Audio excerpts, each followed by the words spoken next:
General is with us.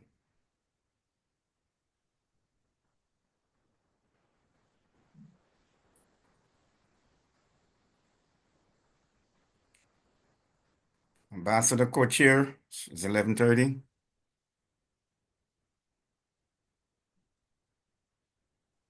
United Nations International Day of Education 2025 was acknowledged on January 24th at the United Nations headquarters in New York under the theme AI and Education, Preserving Human Agency in a World of Automation.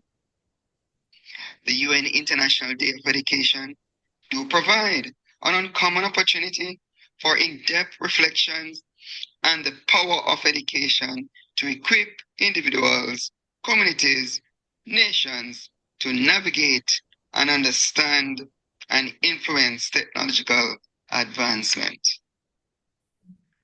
To determine to what extent artificial intelligence is changing education and the teaching learning processes, and also how education can ensure that AI is one, ethical, and two, inclusive. Excellencies, in my capacity of Director General of WOLMI International Consultation Cabinet Education Department, my colleagues and I do welcome you to this uncommon UN High-Level Education Forum virtual side event under the theme Empowering Learners for a Sustainable Future. In alignment with the Sustainable Developmental Goals of United Nations, number 4, that is to ensure inclusive and equitable quality education and to promote lifelong learning opportunities for all. The WOLMI-ICC Education Department passionate resolve and commitment is towards facilitating the Word of Life Christian Fellowship, aka WOLMI Founders, Visionary, and President General's global mandate. What is that mandate?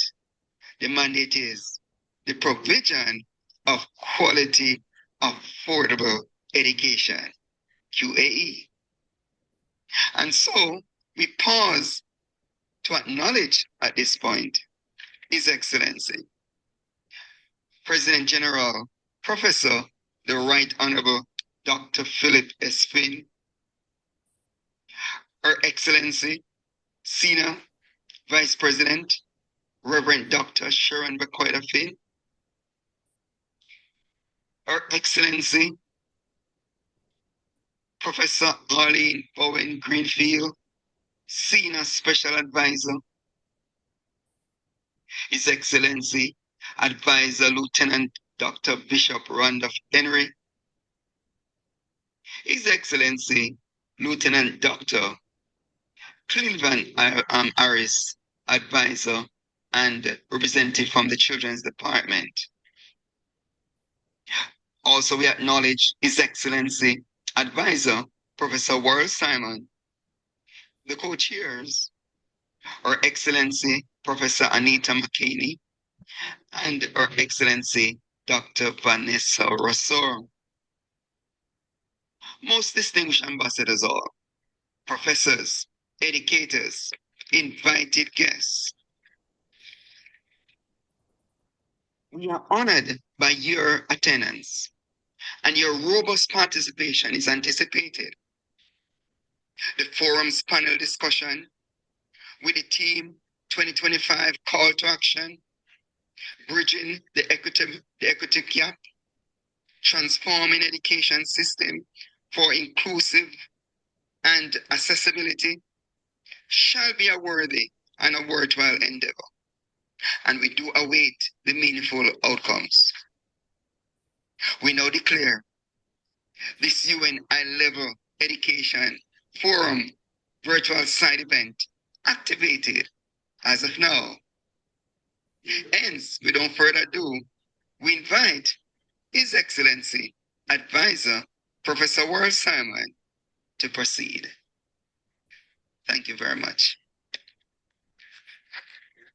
His Excellency, President General, Right Honorable Dr. Phillip S. Phinn, Her Excellency, Reverend Dr. Sharon J. Bakado Phinn, His Excellency, Director General, Professor Carl Christian, Her Excellency, Professor Arlene Greenfield, Her Excellency, Professor Anita McCanney, Her Excellency, Dr. Vanessa Russell, most distinguished ambassadors, professors, educators, invited guests.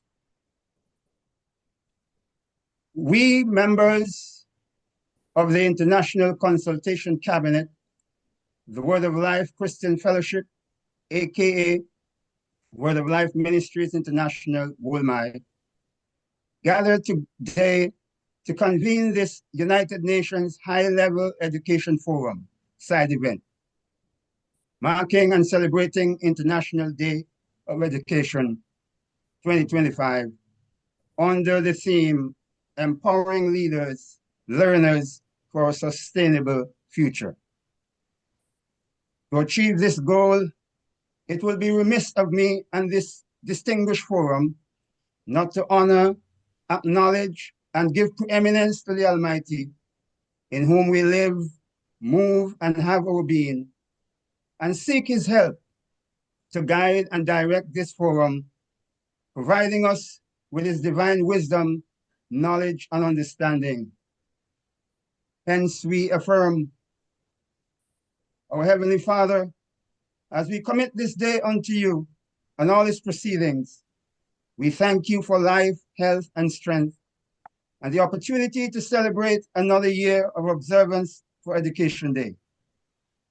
May this year's event and charge to empower learners for a sustainable future be garnished with a deep sense of solemnity and awesome responsibility that those of us as educators have embraced, which we have embraced as a just and equitable mandate entrusted unto us. We serve the least of humanity throughout the globe. Help us to model the great master teacher in all of our efforts, as he had compassion on the multitude and was credited with the saying, never man spake like this man. May we seek to be empowered now with all the skill sets that you have afforded us on this high-level empowerment day for a sustainable future where education is concerned. Without your intervention, we are hopeless in our pursuit. Hear, O Lord, our plea for those that need to be empowered, and grant us the enabling capacity so to do. Our sovereign Lord, God Almighty, King of kings and Lord of lords, creator, ruler, and preserver of all things, bless everyone today and all things to be delivered upon this special day. Amen and amen. Thank you. Thank you, and greetings, His Excellency, President General, the Right Honorable Phillip S. Phinn, Her Excellency, Reverend Dr. Sharon J. Bakado Phinn, His Excellency, Director General, Professor Carl Christian, Her Excellency, Professor Arlene Bowen Greenfield, His Excellency, Professor Worrell Simon, and co-chairs Her Excellency, Professor Anita McCanney, Her Excellency, Dr. Vanessa Rosser, and most distinguished ambassadors, professors, educators, and invited guests. We now welcome United Nations Secretary General, His Excellency Antonio Gutierrez, as he gives his address for International Day of Education 2025.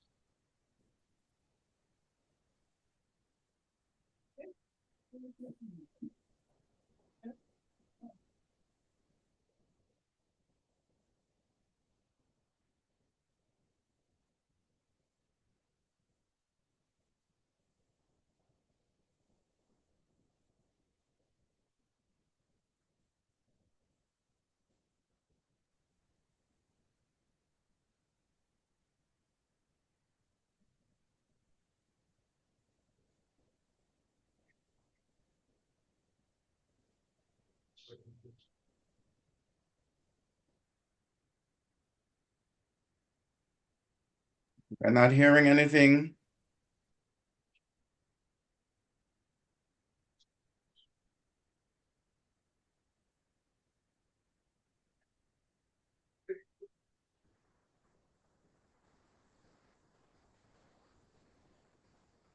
Education is about more than knowledge and skill.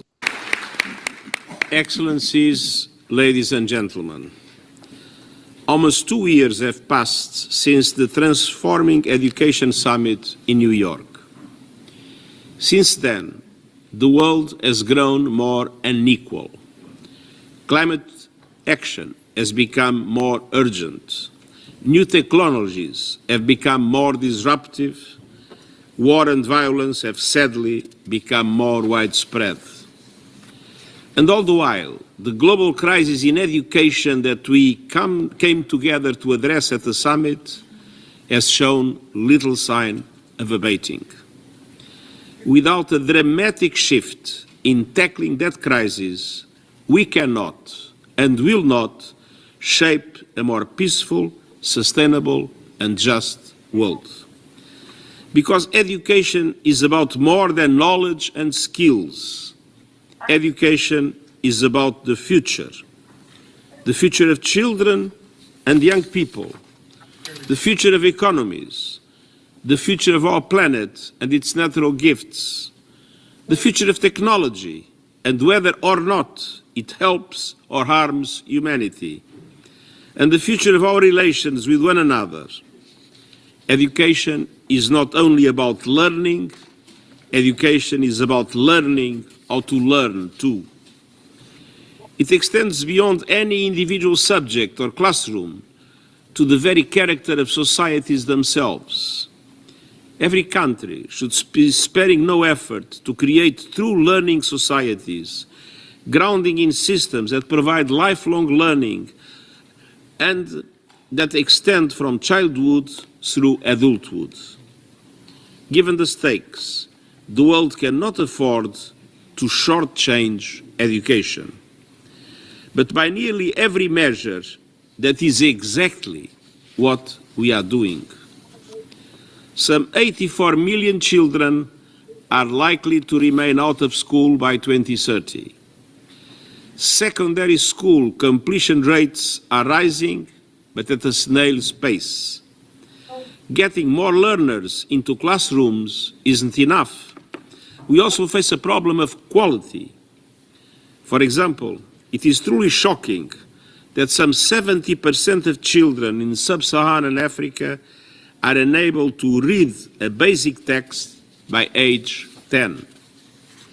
And education systems are still struggling to close the learning and attendance gap caused by the COVID-19 pandemic, which resulted in historic levels of school closures and lost learning for a generation of students, a crisis that remains to this day. Meanwhile, education systems are not equipping learners with the skills they need to thrive in our rapidly changing world. Early childhood education and vocational and adult learning are seen as optional instead of proven and essential pathways for lifelong learning. At every step of this crisis, we face a problem of financing. Last year, UNESCO pegged the investment gap for developing countries to reach SDG 4 at a staggering $100 billion per year, as it was just referred. Meanwhile, 4 of every 10 people worldwide live in countries where governments spend more on debt servicing than on education or health. Excellencies, at the Transforming Education Summit, more than 140 countries put forward ambitious national commitments to turn this crisis around. And international partners came together around a series of special initiatives with inspiring new progress emerging from last month's summit stocktake. But let's be clear, progress is far too slow and uneven. Something has to change. Today, as we look ahead to September Summit of the Future, November's Global Education Meeting, and next year's major summits on social development and financing for development, I'm putting forward a 4-point plan to end the global education crisis. First, by closing the financing gap. Leaders must meet and, where possible, exceed the international benchmark of dedicating 15% of domestic revenue and 4% of GDP to education. In Africa alone, we estimate that better taxation and more efficient public expenditure could unlock more than $115 billion in revenues. But developing countries cannot do it alone. Donors must increase their development spending on education, including as part of the World Bank's International Development Association's replenishment. The International Monetary Fund and other multilateral development banks should protect education spending in countries that are in debt distress. International partners must speed up progress on the SDG stimulus to get the needed $500 billion a year in finance flowing. And the global financial architecture must be reformed so that developing countries can access adequate financing to achieve their development goals, including, naturally, education. Second, we must close the access gap. Whether students are in war zones or disaster areas, whether they are on the move as migrants or refugees, or they live in poor and underserved communities, whether they are girls, persons with disabilities, or part of other marginalized groups, or they are victims of self-defeating decrees, such as those in Afghanistan, banning young women from secondary and tertiary education, or they are children coming under direct attack in schools themselves, a shocking and all too common occurrence that must never happen anywhere.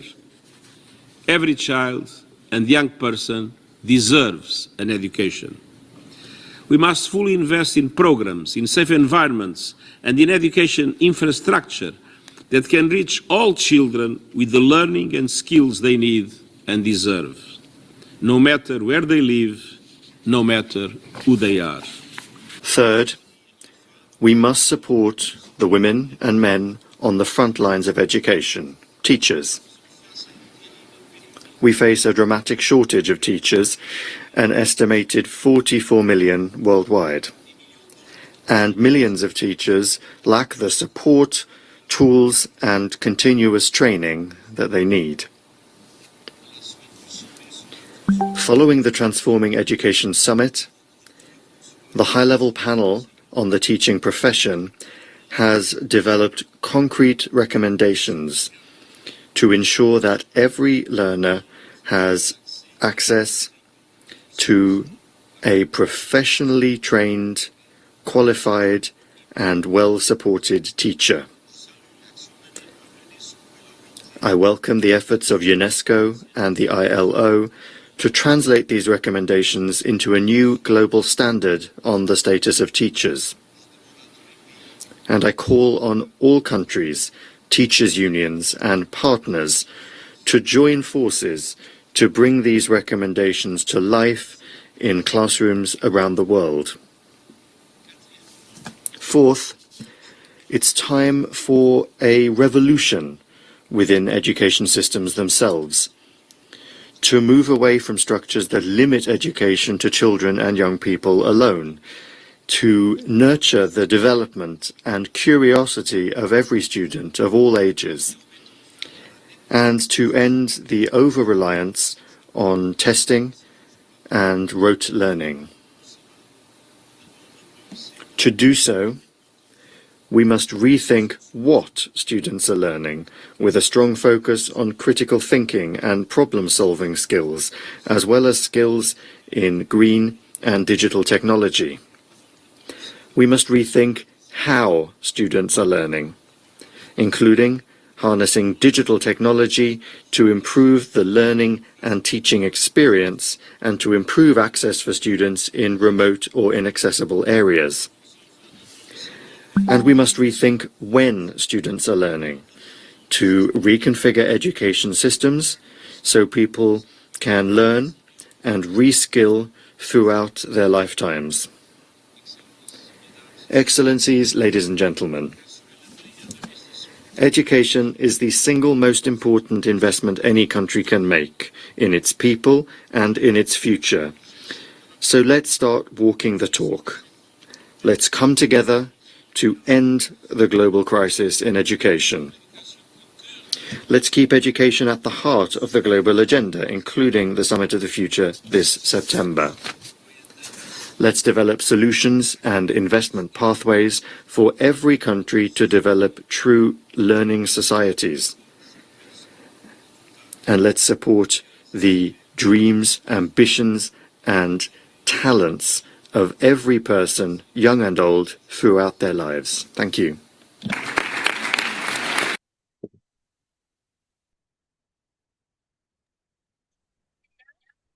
2025 address for the International Day of Education from Secretary General His Excellency Antonio Gutierrez, which is written, education is a basic human right and an essential building block for every person to reach their full potential and for societies and economies to grow and flourish.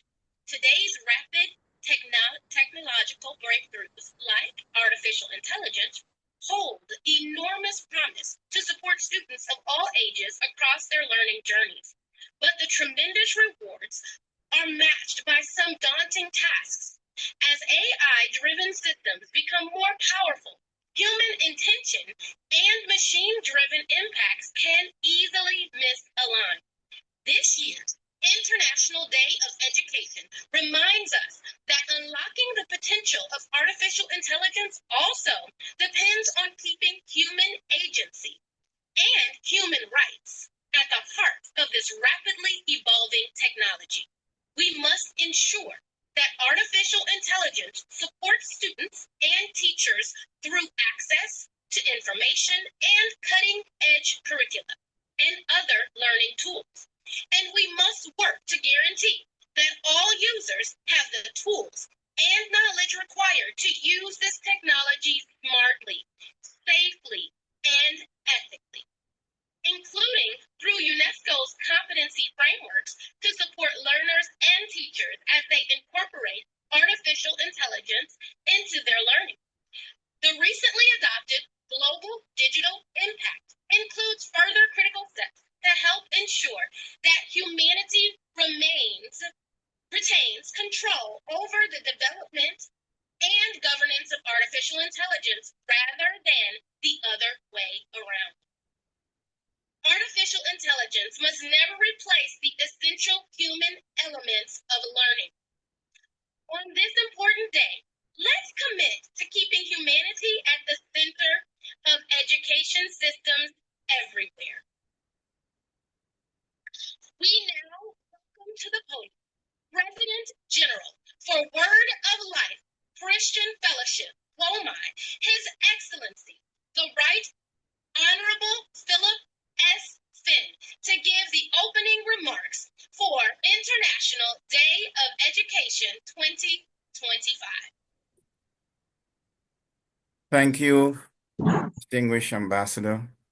Greetings to all the distinguished ambassadors here this morning and this afternoon from where you are coming from. We have just heard the message delivered on Education Summit by the Secretary General of the United Nations, and we have all heard the magnitude of the problems that global education faces.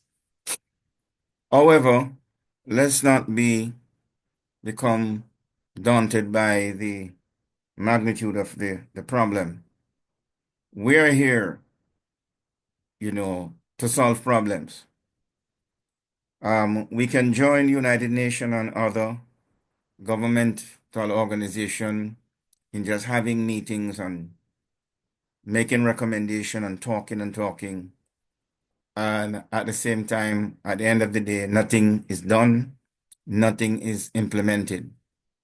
But I want to say that we at Cycle, we at WOLMI here, we have moved ahead to establish, along with the City and Guild London Institute, a program that we are now working on to do our part in bridging this gap. And so never become overwhelmed by the kind of problem or crisis that you hear. There is no crisis that God cannot solve. As we looked at development and technology, we see clearly that it is those persons who did not become overwhelmed by problems, but rather seek a way to solve them. And that is why today, many of us, as you look around, we are enjoying the work of others. We're enjoying the technology that somebody invented called, or whether they discover it, called the internet, the Zoom, the telephone, and all the different, even the chair you're sitting on, right? Moving us from the Stone Age where people used to sit on stone, right?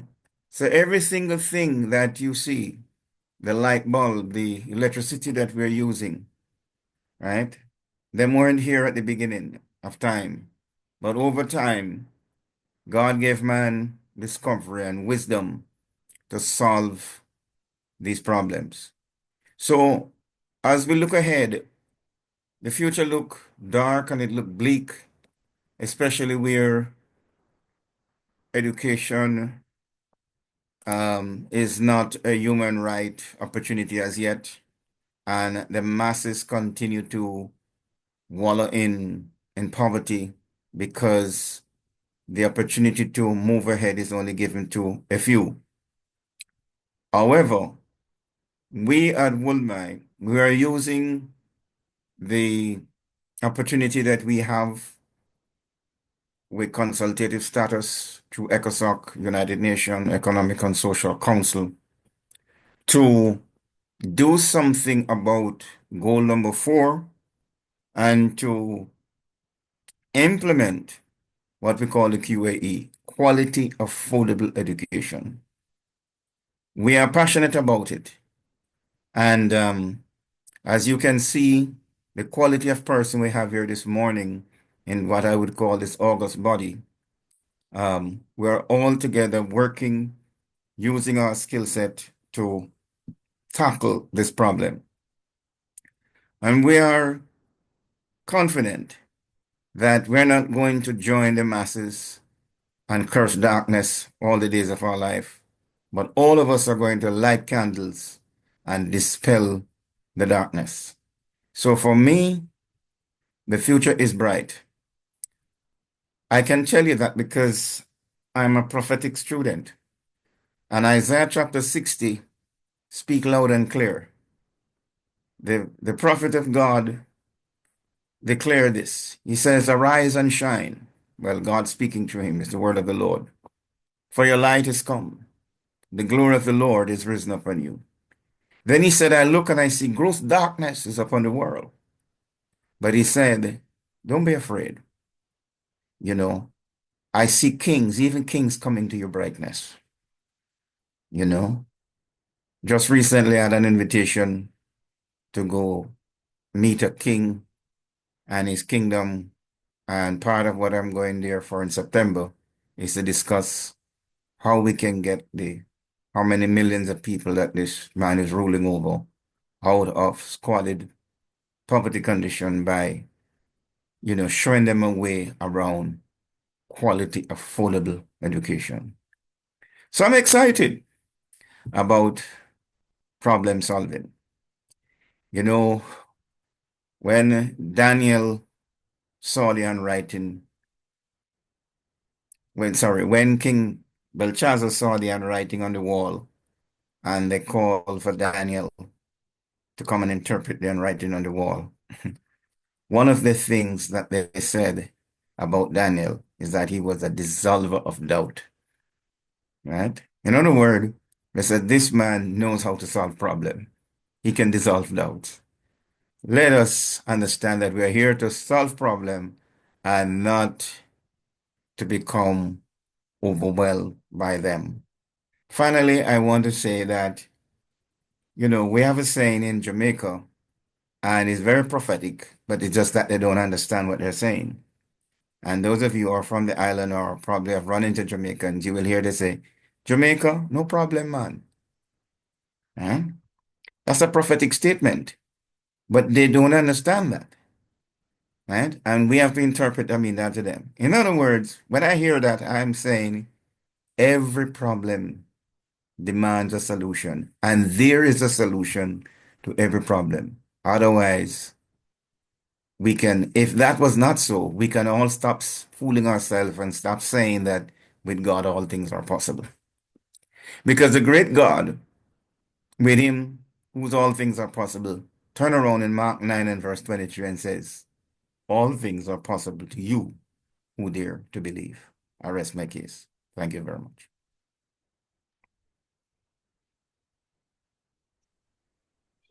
Thank you. Please welcome to the podium Senior Special Advisor for WOLMI-ICC Education Department, Her Excellency Ambassador Professor Arlene Bowen Greenfield, to greet us with additional remarks for International Day of Education 2025. Thank you, His Excellency, President General, the Right Honorable Phillip Phinn, Her Excellency, Reverend Dr. Sharon Bakeda Phinn, His Excellency, Director General, Professor Carl Christian, His Excellency, Professor Worrell Simon, co-chairs, professors, excellencies, distinguished guests, greetings. It is indeed an honor to be here with you sharing this United Nations high-level forum on this momentous occasion, the International Day of Education. This year, we are united under the vital theme of empowering learners for a sustainable future. Did you know that over 90% of children with disabilities in developing countries do not attend school? According to the World Health Organization, over 1 billion people, approximately 15% of the world's population, live with some form of disabilities.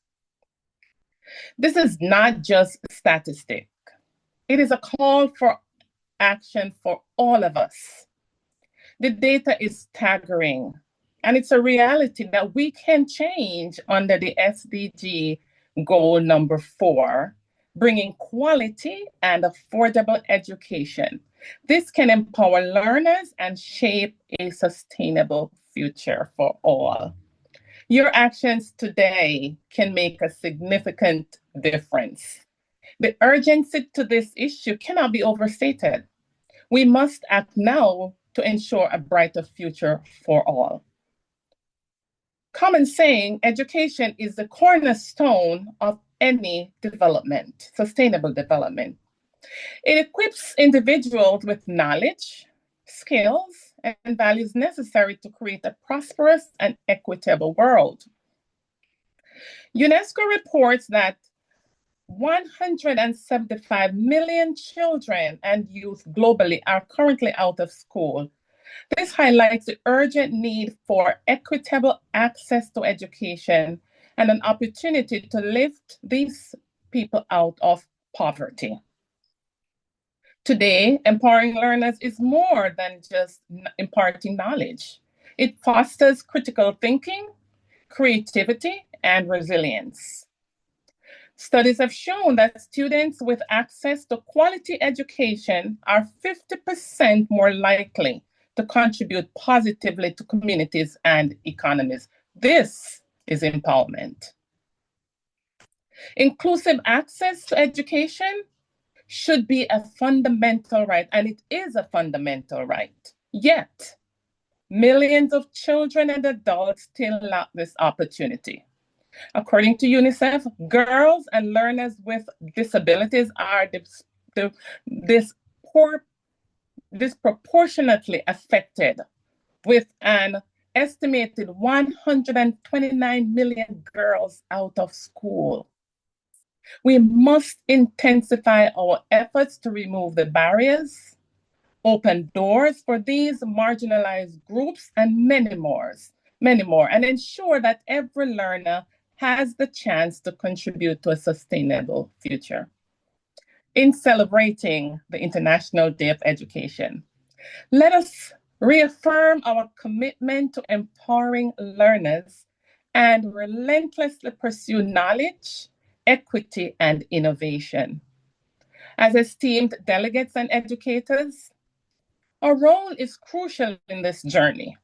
Our actions, our decisions, and our commitment can and will make a significant impact on the lives of millions of learners around the world. We're not just a part of this cause, we are integral to it. Currently, there is a significant shortage of trained special education teachers worldwide, particularly in many low-income countries, where the ratio stands at 1 special education teacher for every 1,000 students with disability, as reported by UNESCO. This is alarming. As an educator myself, today, I stand to tell you that I'm proud to share that Psycho University has committed to addressing this challenge through its affiliation with establishing a school of education that will train special education teachers and other behavioral specialists. This initiative aims to meet the growing demand for services in special education, especially in underserved communities around the world. We look forward to your continued contribution to the success of the Sustainable Development Goal number 4 agenda by ensuring a brighter and a more just future for all. I thank you. Thank you, Professor. We now welcome to the podium Word of Life Christian Fellowship, WOLMI-ICC Education Department member of the United Nations, SDG Ambassador Walker, sorry to interrupt you, but please turn up your volume. Is that any better? Thank you. Yes. My apologies. We now welcome to the podium Word of Life Christian Fellowship, WOLMI-ICC Education Department member of United Nations, SDG number 4, related initiatives, Her Excellency, Ambassador Dr. Prudence Mukumbi, as she delivers the historical perspective on International Day of Education. Greetings, His Excellency President General, the Right Honorable Dr. Phillip S. Phinn, Her Excellency Reverend Dr. Sharon J. Phinn, His Excellency Director General Professor Carl Christian, Her Excellency Professor Arlene Greenfield, His Excellency Professor Worrell Simon, our co-chairs, Her Excellency Professor Anita McKaney, Her Excellency Dr. Vanessa Rosser, most distinguished ambassadors, professors, educators, all invited guests. It is an honor to give a brief history of the United Nations International Day of Education. The United Nations General Assembly proclaimed 24 January as International Day of Education in celebration of the role of education for peace and development. This highlights the critical role of education in achieving global peace, development, and sustainability. The right to education is enshrined in Article 26 of the Universal Declaration of Human Rights. Education is a fundamental human right and a powerful driver of economic growth, social mobility, and sustainable development. As highlighted in Sustainable Development Goal 4, it's ensuring inclusive and equitable quality education, and that is essential for breaking cycles of poverty, promoting gender equality, and fostering resilience in communities. Some facts that informs us of the importance of prioritizing education. Globally, it's stated that 244 million children and youth are still out of school. 771 million adults lack basic literacy skills, and the majority of these are women. And by investing in education, it can increase a country's GDP by up to 10% per capita. For the year of 2025, the theme is investing in people, prioritizing education, which underscores the need to strengthen education systems worldwide by addressing funding gaps, leveraging innovative approaches, and ensuring that no one is left behind. So the priorities for 2025 include financing education, equity and inclusion, digital transformation, lifelong learning and skills development, and education in cases of emergencies. So the call to action of 24th January annually is to governments to prioritize education in national budgets and policies, to organizations to support programs that expand access and enhances the quality of education. It is a call to action to educators to innovate teaching practices to address the needs of diverse learners, and finally to individuals to advocate for education as a human right and a public good. In closing, I would like to share 7 findings of the global survey on actions that countries can take to transform education towards achieving SDG 4. Number 1, exploring multiple paths towards transforming education. Secondly, to secure consistent funding in education. Thirdly, we can prioritize inclusion, equity, and gender equality in education. Fourthly, we can embrace digital transformation to drive educational challenges. Fifth, we can invest in teachers to transform education. We can adopt a holistic, lifelong approach to transform education and support individual and societal well-being. And lastly, we can engage all stakeholders, especially the youth and students, to transform education meaningfully. The global survey is not just about showcasing what countries have done, but it is about encouraging collaboration, sharing and learning from each other's successes, and it challenges countries and everyone towards achieving SDG 4 by 2030. Thank you. Greetings, His Excellency, President General, the Right Honorable Dr. Phillip S. Phinn, Her Excellency, Reverend Dr. Sharon J. Phinn, His Excellency, the Director General, Professor Paul Christian, Her Excellency, Professor Arlene Greenfield, His Excellency, Professor Warren Simon, co-chairs, Her Excellency, Professor Anita McKinney, Her Excellency, Dr. Vanessa Roser, most distinguished ambassadors, professors, educators, and all invited guests. We now begin introduction of the panelists as their excellencies come forth to address several areas for advancement in education. Greetings. His Excellency, President General, Right Honorable Dr. Phillip Phinn, Her Excellency, Reverend Dr. Sharon J. Phinn, His Excellency, Director General, Professor Carl Christian, Her Excellency, Professor Arlene Greenfield, His Excellency Professor Warrell Simon, co-chairs, Her Excellency Professor Anita McCady, Her Excellency Dr. Vanessa Rosser, most distinguished ambassadors, professors, educators, invited guests. It is my pleasure to welcome to the floor Her Excellency Ambassador Dr. Rejoice Foley, Word Life Christian Fellowship, WOLMI-ICC Education Department member of United Nations SDG 4 related initiatives. Her Excellency Ambassador Dr. Rejoice Foley, as she enlightens us with a presentation on financing education. Excellency, you have the floor.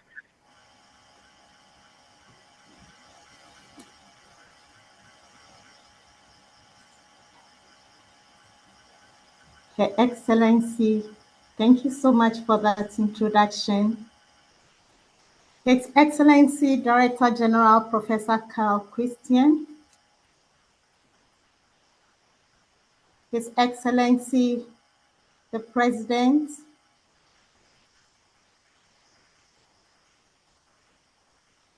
His Excellency President General, the Retired Honorable Reverend Dr. Phillip S. Phinn,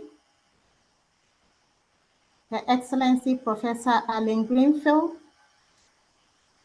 His Excellency Professor Warren Simon, co-chairs, professors, educated, invited guests. It's a pleasure to start this session today, and we welcome you all to the session of Empowering Our Education Platform. As the previous presenters indicated, I am going to speak on financing education. It's been well enlightened that empowering learners for a sustainable future involves teaching students about sustainable activities that add value to our economy.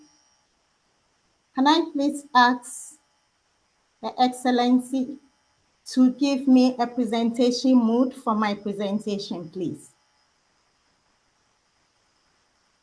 So when it comes to financing education, it cuts across the group. We have children, we have women, we have the elites who also have to improve their educational status. And this involves a lot of challenges. We have challenges in areas of conflict. We have challenges that have lower economic development needs. We have challenges in the private sector, which requires private sector resilience on even quality and accessible development and accessibility of private education in most areas. We have insufficient and limited requirements when it comes to government policies, budgets that are being dispersed for those educational units. Rising cost of materials and other resources. Inequitable access. Are we situational inclusive when it comes to financing education? In that sense, the question is, what are we doing to ensure that our educational systems are flowing efficiently? That takes us to the strategies of financing education. And we are saying that education is essential for economic growth. For every dollar invested in education, economic returns can be as high as $10 to $15 according to the UNESCO 2022 report. That's $10 million. However, financing education directly contributes to economic growth that at the end of the day has to trigger down to the less privileged as well. But are we doing that? When it comes to the global concept, Are we really at a point whereby we make sure that our policies and procedures cover globally? Education is underfunded globally with insufficient financing, gaps in low-income and low-middle-income countries. UNESCO estimated that a funding shortfall of 148 billion annually is attached to achieving SDG 4 by 2030. In sub-Saharan Africa, 35% of education funding comes from households worldwide, according to the World Bank 2022 report. UNESCO 2023 report also indicated that 244 million children worldwide are out of school due to poverty, conflict, and geographical isolations. What could cause geographical isolations? Conflicts. Because when there is conflict, you need to migrate. Mobility issues in whichever gender environment that you are going to may not be conducive for little children, women, and girls in Sub-Saharan Africa. Therefore, we cry and we ask, so what is this funding all about? Madam Moderator, slide 8, please. Financing education trends. When it comes to financing education trends, it's global. We have this global data that you can see on the screen on slide 8. And the question I ask myself is, why is Africa so low? My concern with this report that I'm presenting, my concern is about Sub-Saharan Africa.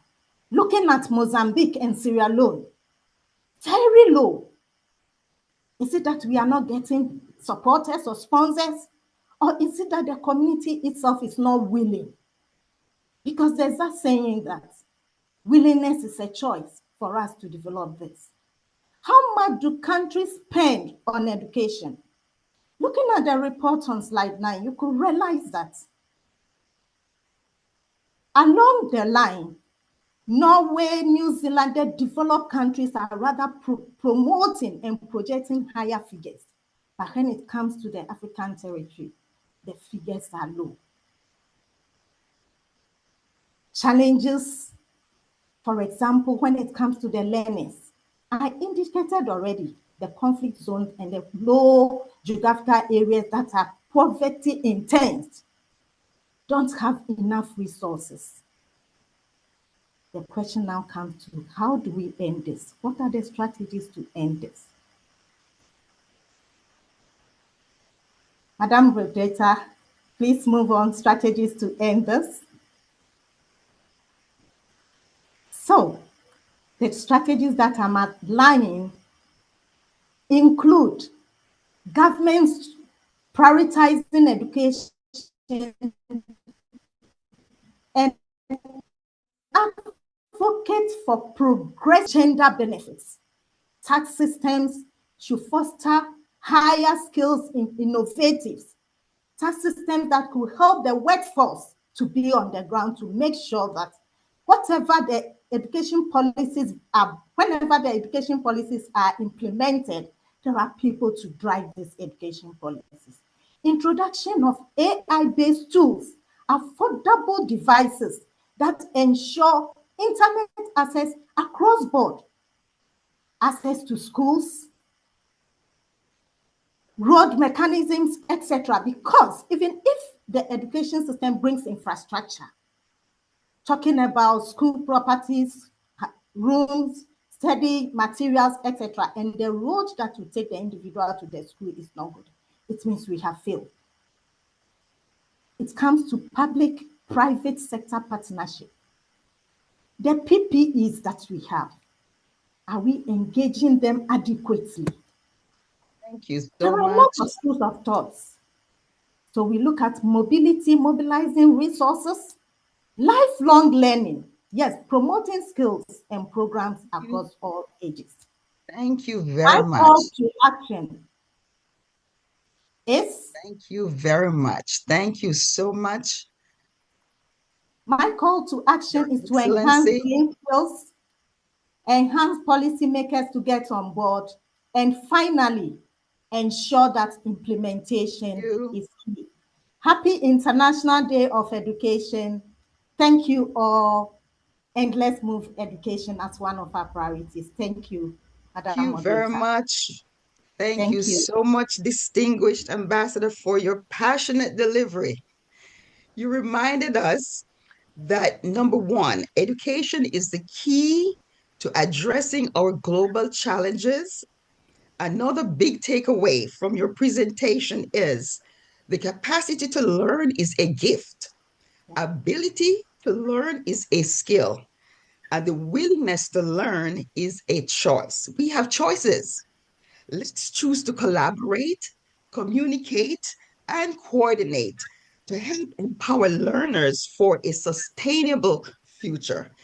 Thank you once again, Your Excellency, Ambassador Dr. Rejoice Foley, for your remarks. We now welcome to the podium Word of Life Christian Fellowship, WOLMI-ICC Education Department, Consultant, Her Excellency Ambassador Dr. Vanessa Roser, as she explores the equity and inclusion in education. Greetings, His Excellency President General, the Right Honorable Dr. Phillip S. Phinn, Her Excellency Reverend Dr. Sharon J. Phinn, His Excellency Director General Professor Carl Christian, Her Excellency Professor Arlene Bowen Greenfield, His Excellency Professor Warrell Simon, Her Excellency Professor Anita McCaney, most distinguished ambassadors, professors, educators, invited guests. Thank you again for joining us on this International Day of Education 2025. The humanistic right of education, a real dive into equity and inclusion. We have just heard that education is a cornerstone of sustainable development and an instrument of hope for individuals and societies alike. It embodies the universal principles of fairness, opportunity, and justice. As Proverbs 22:6 teaches us, train up a child in the way he should go, even when he is old, he will not depart from it. This timeless wisdom reminds us that education is not only about knowledge, but also about nurturing character and unlocking potential. Today, however, millions of children remain excluded from quality education due to systemic inequalities. Achieving equality and inclusion requires a global effort to ensure that all learners, regardless of their circumstances, have the opportunity to flourish and contribute to a sustainable future. The current landscape of education systems worldwide face significant challenges that disproportionately affect the most vulnerable populations. Economic disparities, social stigmas, and limited resources create barriers for marginalized groups, including girls, children with disabilities, and those in conflict zones. As we reflect on these challenges, we are reminded of Matthew 25:40, which states, "Whatever you did for one of the least of these brothers and sisters of mine, you did for me." Addressing inequalities in education aligns with our shared values of compassion, justice, and collective responsibility. Despite the challenges, there are inspiring examples of progress that demonstrate what is possible when we work together towards equity and inclusion. Girls' education in sub Saharan Africa, programs focused on providing scholarships, safe learning spaces, and mentoring have significantly increased enrollment rates for girls. These efforts reflect the principle of empowering the next generation, as seen in the story of Esther, who rose to leadership against all odds. Inclusive classroom for children with disabilities. In Southeast Asia, initiatives to train educators, adopt adaptive technologies, and create supportive learning environments are ensuring that every child can access quality education. This reflects the inclusivity and compassion demonstrated by Jesus throughout his ministry. Digital learning hubs in rural India. Bridging the digital divide, these hubs provide internet access and digital literacy programs, giving children in underserved areas the tools to succeed. As Isaiah 58:12 reminds us, these efforts are about restoring the breach and building sustainable futures.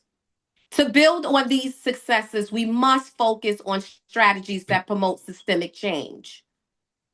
Policy and advocacy.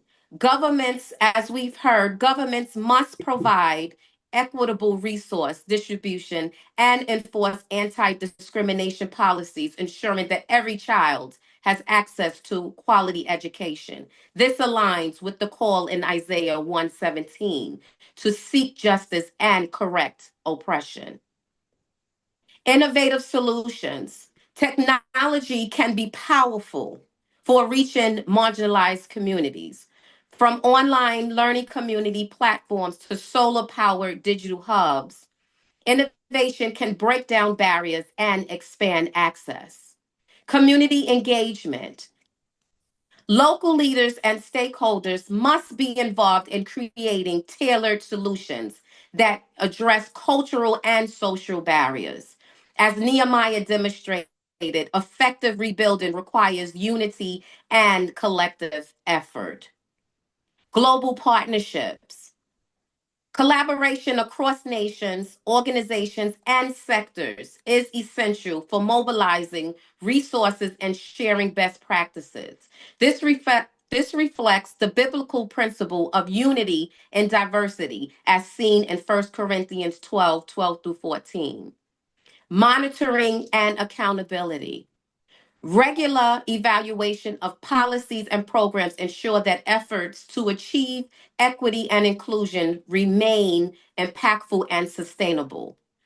As we commemorate International Day of Education 2025, we are reminded of our shared responsibility to empower learners and build a sustainable future. The principles of equity and inclusion challenge us to act justly, love mercy, and walk humbly as Micah 6:8 encourages us. Let us commit to working together with governments, educators, faith leaders, and individuals to create education systems to leave no one behind. In doing so, we not only invest in the potential of every child, but also in the collective future of our global community. As I close, equity and inclusion in education are more than goals. They are a reflection of our highest values as a global family. As Psalms 127:3 remind us, children are a heritage from the Lord. By ensuring that every child has access to quality education, we honor this truth and pave the way for a more just and prosperous world. The humanistic right to education refers to the belief that every individual, regardless of background, socioeconomic status, or other factors, has an inherent right to access quality education. This principle is grounded in the understanding that education is not merely service or commodity, but a fundamental human right that enables individuals to lead fulfilling lives, participating in meaningful participating meaningfully in society and achieve their potential. Let us be reminded that together we can bridge the equality gap, transforming education systems to reflect the dignity and worth of every individual. Thank you. Thank you, Dr. Vanessa. 3 takeaway points from her presentation this morning: current barriers and call to action. Despite the progress made, systematic inequities in education, such as economic disparities, cultural biases, and lack of resources, continue to affect marginalized groups. Addressing these inequities aligns with global values of justice, compassion, and shared responsibility, as highlighted in the biblical principles like Matthew chapter 25, verse 40. Examples of progress, number 2. There are inspiring initiatives across the globe, such as increasing girls' education in sub-Saharan Africa, creating inclusive classrooms for children with disabilities in Asia, and establishing digital learning hubs in rural India. These efforts show how equity and inclusion can be achieved when stakeholders work collaboratively. And thirdly, strategies for advancing equity. Achieving education equity requires policy advocacy, technological innovation, community engagement, and global partnerships.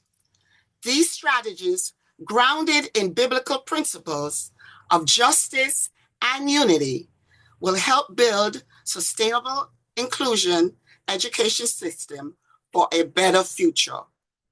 After all, education is a human right. It's time. We now welcome to the floor Word of Life Christian Fellowship, WOLMI-ICC Education Department Member of Program Delivery, Her Excellency Ambassador Dr. Pamela Bynum, as she takes us through digital transformation. Excellency, you have the floor. Thank you. His Excellency President General, Right Honorable Dr. Phillip S. Phinn, Her Excellency Reverend Dr. Sharon J. Bakato Phinn, His Excellency Director General Professor Carl Christian, Her Excellency Professor Arlene Bowen Greenfield, His Excellency Professor Worrell Simon, Her Excellency Professor Anita McCaney, Her Excellency Dr. Vanessa Rosser, most distinguished ambassadors, professors, educators, and invited guests. Greetings.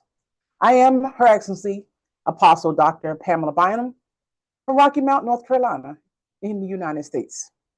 For over 20 years, I have been helping organizations enhance their capabilities through digital solutions. And as the founder of Mighty Creative, we're focusing on education and community empowerment, where we believe in advancing future generations of digital creative minds. Today, I want to share 4 transformative stories that demonstrate how digital solutions are helping us achieve Sustainable Development Goal number 4's vision of quality education for all. These stories demonstrate how digital solutions aren't replacing human connection, they're amplifying our ability to reach, teach, heal, and grow together. Picture a small church in a rural area. Their ministry was powerful but limited by physical walls.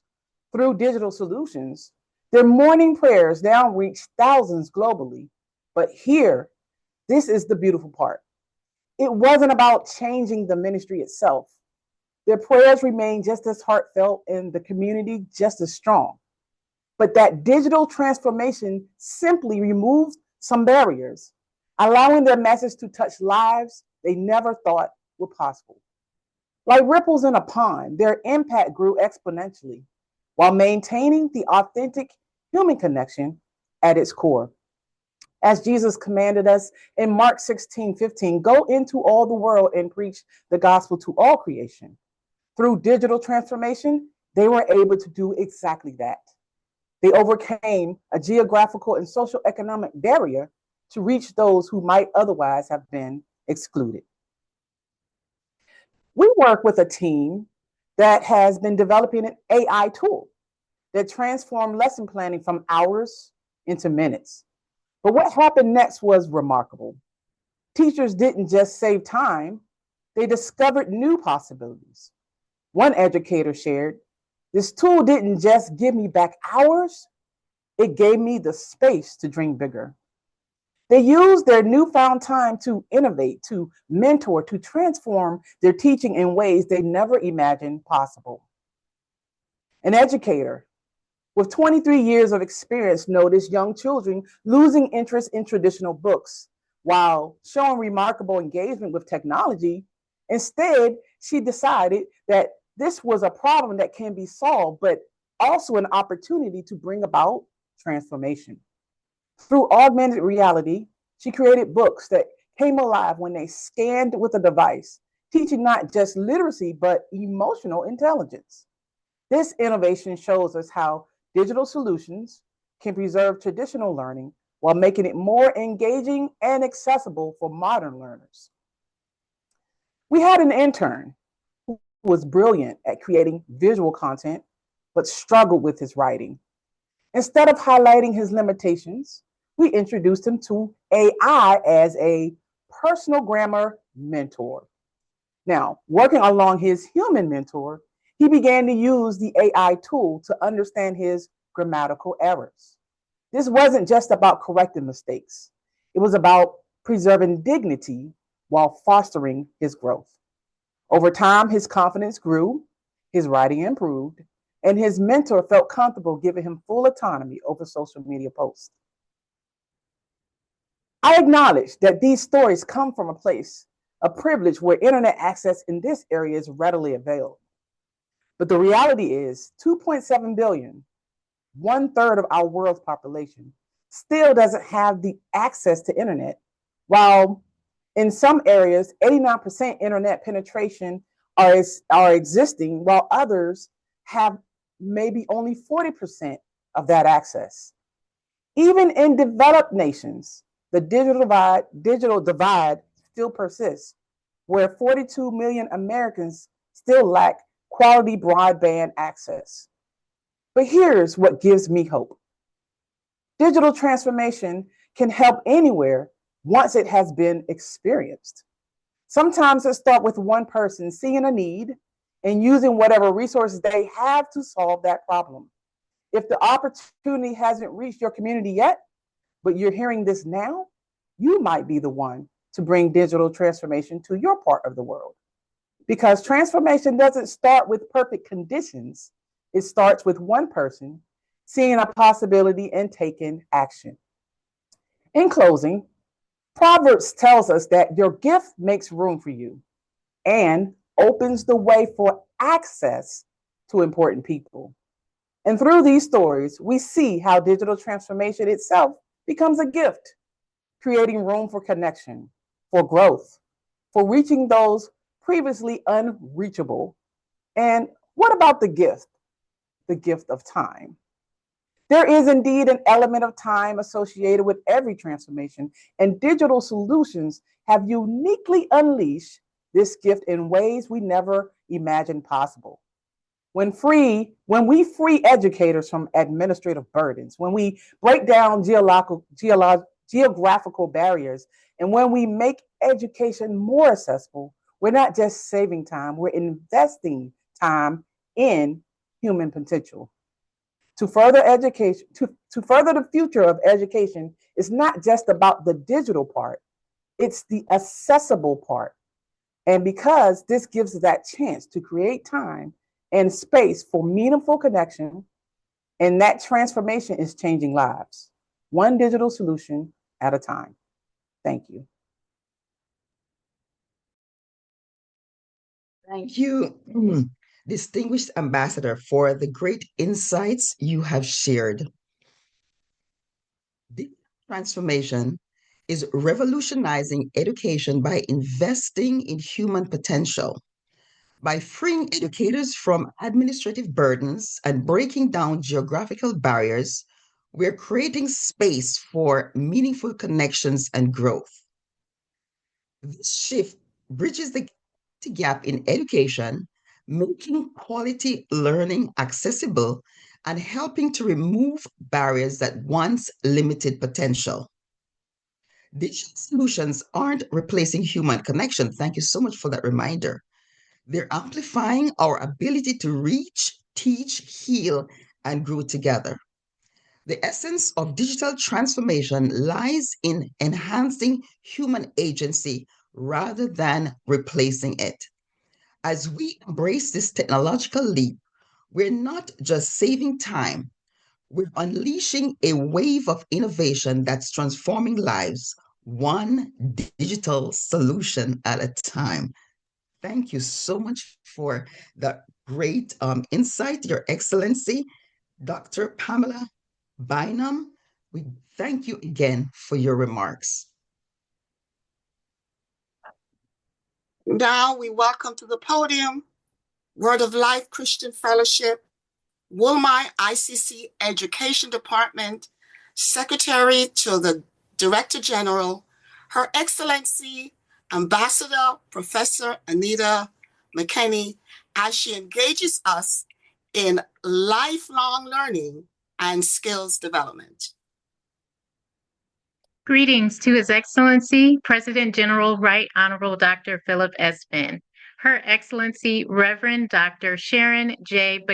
Phinn, His Excellency Director General Professor Carl Christian, Her Excellency Professor Arlene Greenfield, His Excellency Professor Worrell Simon, my co-chair, Her Excellency Dr. Vanessa Rosser, most distinguished ambassadors, professors, educators, and invited guests. I have been a nurse for 24 years and a creative learning leader and educator for the past 14 in Ohio in the United States. I have taught thousands of students in person and online, both undergraduate and those in higher education, during COVID and in multiple countries. So it is an honor to stand before you today as co-chair to discuss a topic that is both timely and transformative: lifelong learning in the age of artificial intelligence. Today, I will give you two big ideas about lifelong learning in the age of AI. They are how learning with artificial intelligence is, number one, a blessing, and number two, a responsibility. As educators, we find ourselves at the intersection of technology and humanity, where change is not just inevitable, it is exponential. Artificial intelligence, once the stuff of science fiction, has become an integral part of our lives. From personalized learning tools to predictive analytics, AI offers unparalleled opportunities to enhance education. Yet, with great opportunity comes great responsibility. Lifelong learning in this era is both a blessing and a duty to those of us called to educate. First, let's consider the blessings. AI empowers us to do more than ever before. It personalizes education, adapting to the unique needs of each learner. AI tools can analyze data to identify gaps in understanding, offering real-time interventions tailored to individual progress. This means we as educators can focus on the human elements of teaching, inspiring creativity, fostering critical thinking, and cultivating empathy. Scripture reminds us in Proverbs chapter 4, verse 7, wisdom is the principal thing. Therefore, get wisdom. And with all thy getting, get understanding. AI is a tool that can help us acquire knowledge and understanding more effectively, but it is up to us to apply that wisdom and knowledge. Moreover, AI gives us access to a wealth of resources, enabling us to build and refine our skills continually. Online courses, virtual simulations, collaborative platforms like this one help us remain relevant in a rapidly changing world. AI sharpens our tools, enabling us to be more effective in what we are called to do. But perhaps the greatest blessing of AI is its potential to democratize education. AI-empowered tools can reach remote communities, translate languages in real time, and make quality education accessible to those who have been traditionally left behind. For example, under my ministry-wide Style Image Network, the Titus 10 Foundation has been able to fund the education of girls overseas for the past 4 years using amazing technology.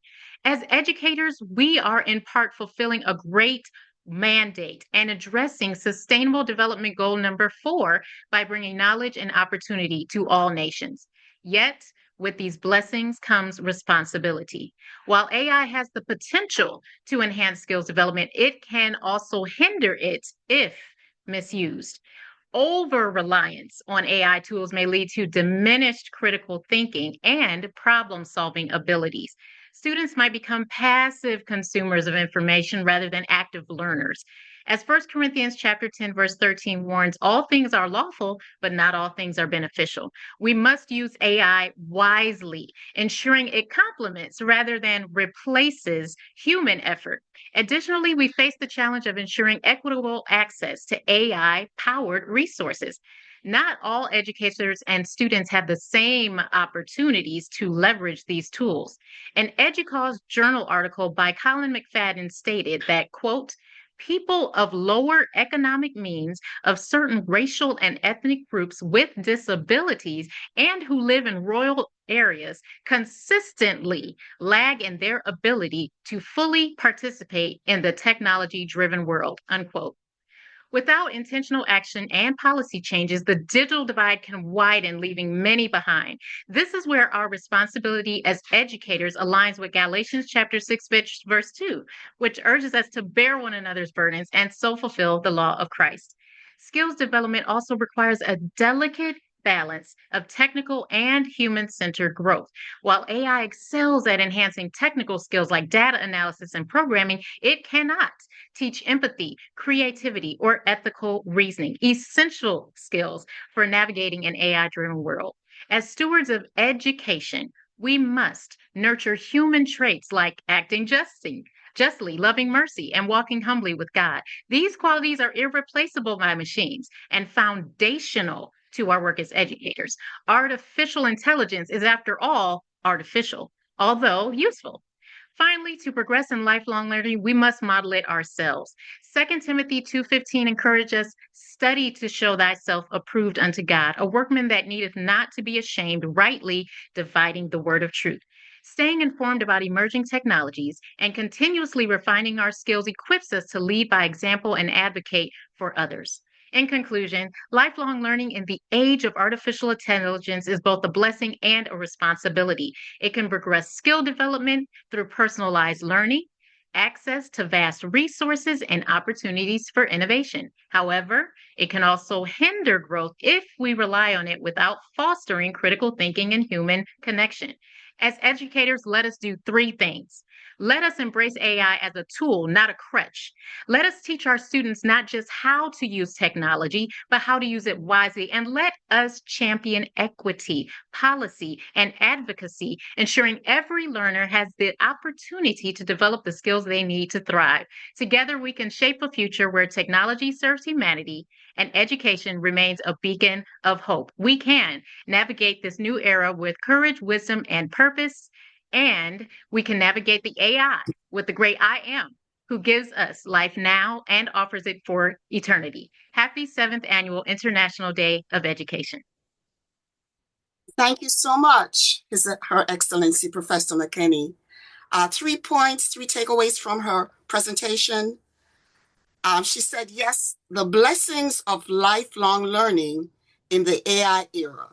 AI transforms education by personalizing learning, offering real-time feedback, and increasing access to resources, making quality education more inclusive. It enables educators to focus on inspiring creativity and fostering critical thinking while aligning with principles of wisdom and skillful growth. Secondly, she said, the responsibilities of lifelong learning in the AI era. Educators must ensure AI complements rather than replaces human-centered learning to preserve critical thinking, empathy, and ethical reasoning. Addressing inequities in AI access is essential to prevent a widening digital divide and ensure quality opportunities for all learners. And lastly, she said, the role of educators, you're now being charged.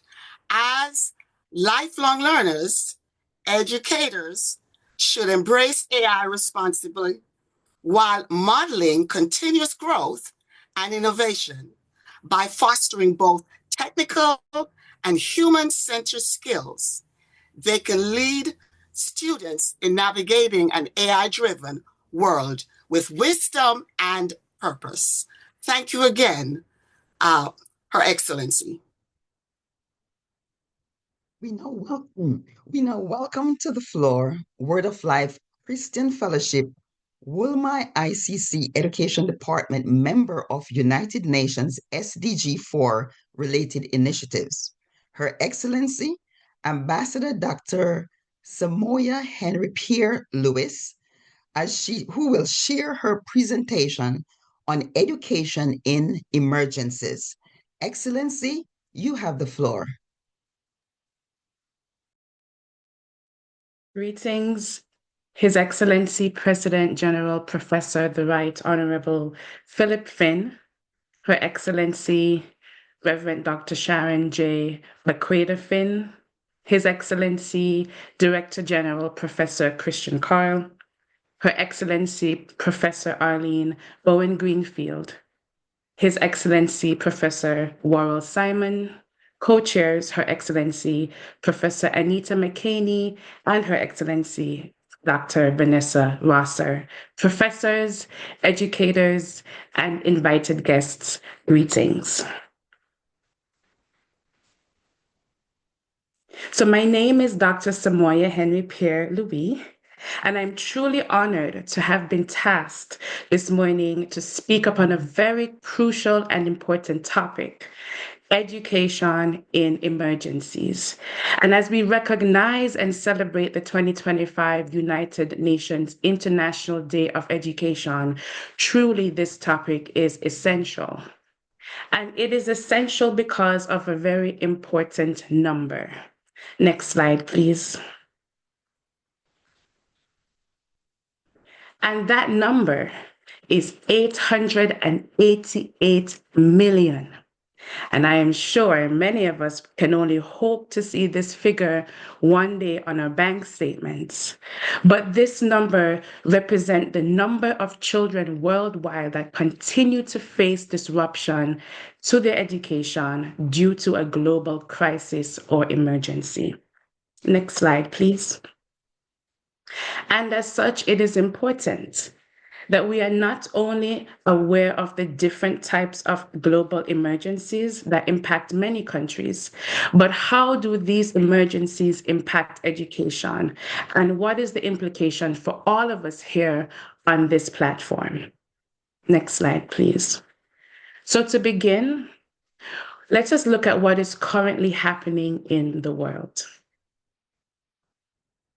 So currently in countries like Syria, Haiti, Trinidad and Tobago, and Afghanistan, we're seeing a rise in political unrest and community conflict, and that is causing millions of children to be out of school. Some schools have been destroyed, some schools have been burned, or they have been repurposed for military use. Many of our children are displaced, and many have become malnourished and physically ill. And all these will have an impact on education. Next slide, please. We also have a global health crisis that will impact education. For example, there is cholera in Zambia, there's mpox in Congo, and there's legionaries in Poland. And all of this have resulted in high absenteeism rates and high school dropout rates. In other words, our children are too sick and they're unhealthy to be able to attend school. Next slide, please. And of course, many of us, if not all of us here, have experienced the global COVID-19 pandemic. and that caused the biggest disruption to education in history. From lack of internet access to physical ill health, dealing with chronic grief from losing loved ones, truly, this has impacted children's education. Next slide, please. We also have natural disasters that have impacted both large and small countries, whether they're third world countries or even developed countries. For example, the volcanic eruption in St. Vincent. We have wildfires in California, earthquakes in Syria and Turkey, and even drought and famine in countries like Ethiopia, Somalia, and Kenya, all of which will impact education. And these emergencies have had an impact on academic performance and mental health of our children. We're seeing a rise in PTSD, anxiety, and depression in countries like Ukraine. Children are experiencing chronic grief from losing their family members, and they have turned to substance abuse and self-harm as a way to cope with the trauma of these emergencies. We're also seeing a decline in academic performance, where our children are experiencing something we call learning loss and regression. And this is evident in countries like Puerto Rico, where children, their math and reading skills have declined backwards 2 years. Next slide, please. So with this understanding of such a grave impact that emergencies have on education, what is the implication? What can we do? But first, let us look at what is currently being done. Next slide, please. So currently, we have the Education Cannot Wait program, which is a global fund dedicated to supporting children in emergencies. And they have provided assistance to more than 7 million children in crisis. For example, they were able to build mobile classrooms and provide psychosocial support to displaced children in a North Africa country called Chad. Next slide, please. Additionally, we have UNICEF that have implemented their School in a Box program that provided portable educational kits to ensure the continuity of education. And this program was utilized in countries like Haiti after their 2010 earthquake to ensure that more than 80,000 children can continue to receive their education despite these emergencies. Next slide, please. And we have so many other programs. There's a tablet-based learning program in Uganda that ensures that students are receiving the education from home. There is a World Vision school feeding initiative in Haiti that provides children with food to give them the energy to learn and that encourages them to come to school. We have our Unlock Literacy for Girls program in South Sudan that is providing education for young girls in conflict zones. And we have the Food for the Poor program in Jamaica that has partnered with other programs like UNICEF and the Early Childhood Commission to provide educational packages for our young children affected by emergencies. Next slide, please. So what can we do? What can you do? There is so much more that needs to be done because we are remembering the figure 888 million children. I encourage you, next slide, please. I encourage you to support your schools, to advocate for education, and to help to promote health and wellness of children, especially during times of crisis, because this will help to continue their education. Next slide, please. We need schools to develop emergency response and academic continuity plans. We need to ensure our teachers are trained to provide trauma-informed teaching. We can get creative and provide TV-based and radio educational programs to reach our children who are in remote areas. We need our doctors to provide medical support, our nurses, we need our social workers and our counselors to provide mental health and psychosocial support to our children who have experienced so much trauma caused by these emergencies. We need our handymen and women, our contractors, to build schools that will withstand these natural disasters. Next slide, please. We need to also reach our at-risk children, girls, children with disabilities, and refugees who are most affected by emergencies. We need our tech-savvy people to help to develop education management information systems that can provide real data and track our schools and communities that are impacted by emergencies so we can prioritize those resources.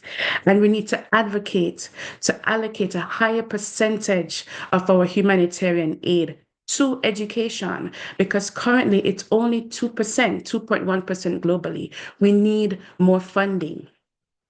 Next slide, please. So as I close, I want to remind you from a very famous quote from Gandhi, to be the change you wish to see in the world. I charge each of you to become champions for education in emergencies as professionals, as students, but also just as community members. We have the power to make a difference. We need to support our local schools, advocate fiercely for education, and help to promote health and wellness, because together we can turn these emergencies into opportunities to build a stronger, more resilient education system. And why do we need to do this? Because the future of 888 million children depends on all of us here. Thank you. Thank you, distinguished ambassador. Three major takeaways from your presentation are: number one, global emergencies create ongoing challenges with lasting impacts on education, disrupting children's learning environments and opportunities. Number two, these crises affect not only academic progress, but also the social, mental, and physical health of children and their families. And number three, as professionals and community members, we have a responsibility to advocate for, support, and promote access to quality education during times of crisis. Thank you once again, Your Excellency, Ambassador Dr. Pierre Louis, for your remarks. And now we welcome to the podium the co-facilitators of the panel discussion 2025 Call of Action, Bridging the Equity Gap, Transforming Education Systems for Inclusion and Accessibility, Word of Life, Christian Fellowship, WOLMI member of United Nations, SDG Goal 4 related initiatives, Her Excellency Ambassador Dr. Esther Okoye, and Word of Life Christian Fellowship, Word of Life, WOLMI member of Finance, Her Excellency Ambassador Dr. Tamisha Walker, as they engage the presenters in a panel discussion for a 2025 Call of Action. Greetings, His Excellency President General Right Honorable Dr. Phillip S. Phinn, Her Excellency Reverend Dr. Sharon J.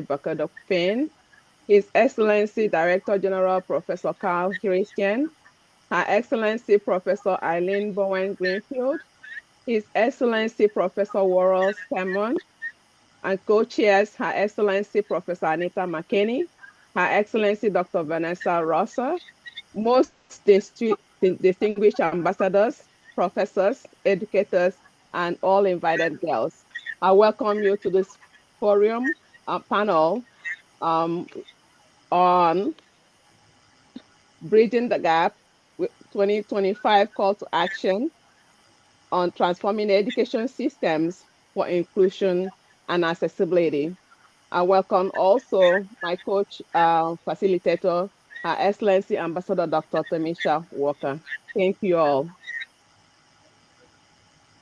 I will start by thanking all the presenters Thank you for your insightful presentation and on education and different barriers that we have in education. And I will start with Her Excellency Ambassador Dr. Vanessa Rosa.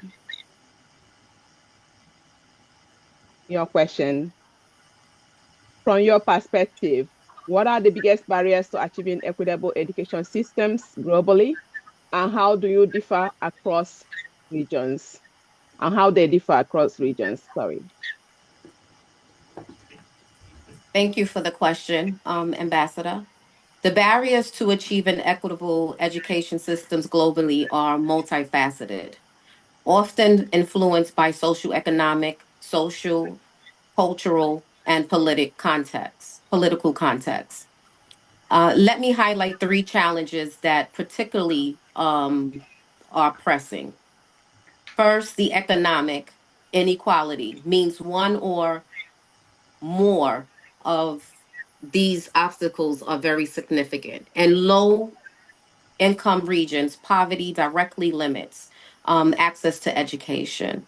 Families often prioritize survival over schooling, and resources such as quality teachers, textbooks, and infrastructure are scarce. For example, in many nations, as such in Africa, as we've heard, school lacks basic amenities like electricity, clean water, or um, it also severely hampers learning. Second, discrimination and exclusion disproportionately affect marginalized groups, including girls, children with disabilities, and ethnic minorities. In many societies, cultural norms and stereotypes create systemic barriers such as child marriage, limited mobility, or insufficient, I should say, accommodations for special needs. And third, conflict. Conflict and instability in significant challenges in regions affected by war, displacement, or natural disasters. In these areas, education systems are often disrupted or completely dismantled, leaving millions of children out of schools. Refugees and displaced populations face unique hurdles from language barriers to lack of resources in most countries. Thank you so much, Dr. Vanessa Rosa. That this barrier seems insurmountable. So my next question to you, has your work sought to address these challenges?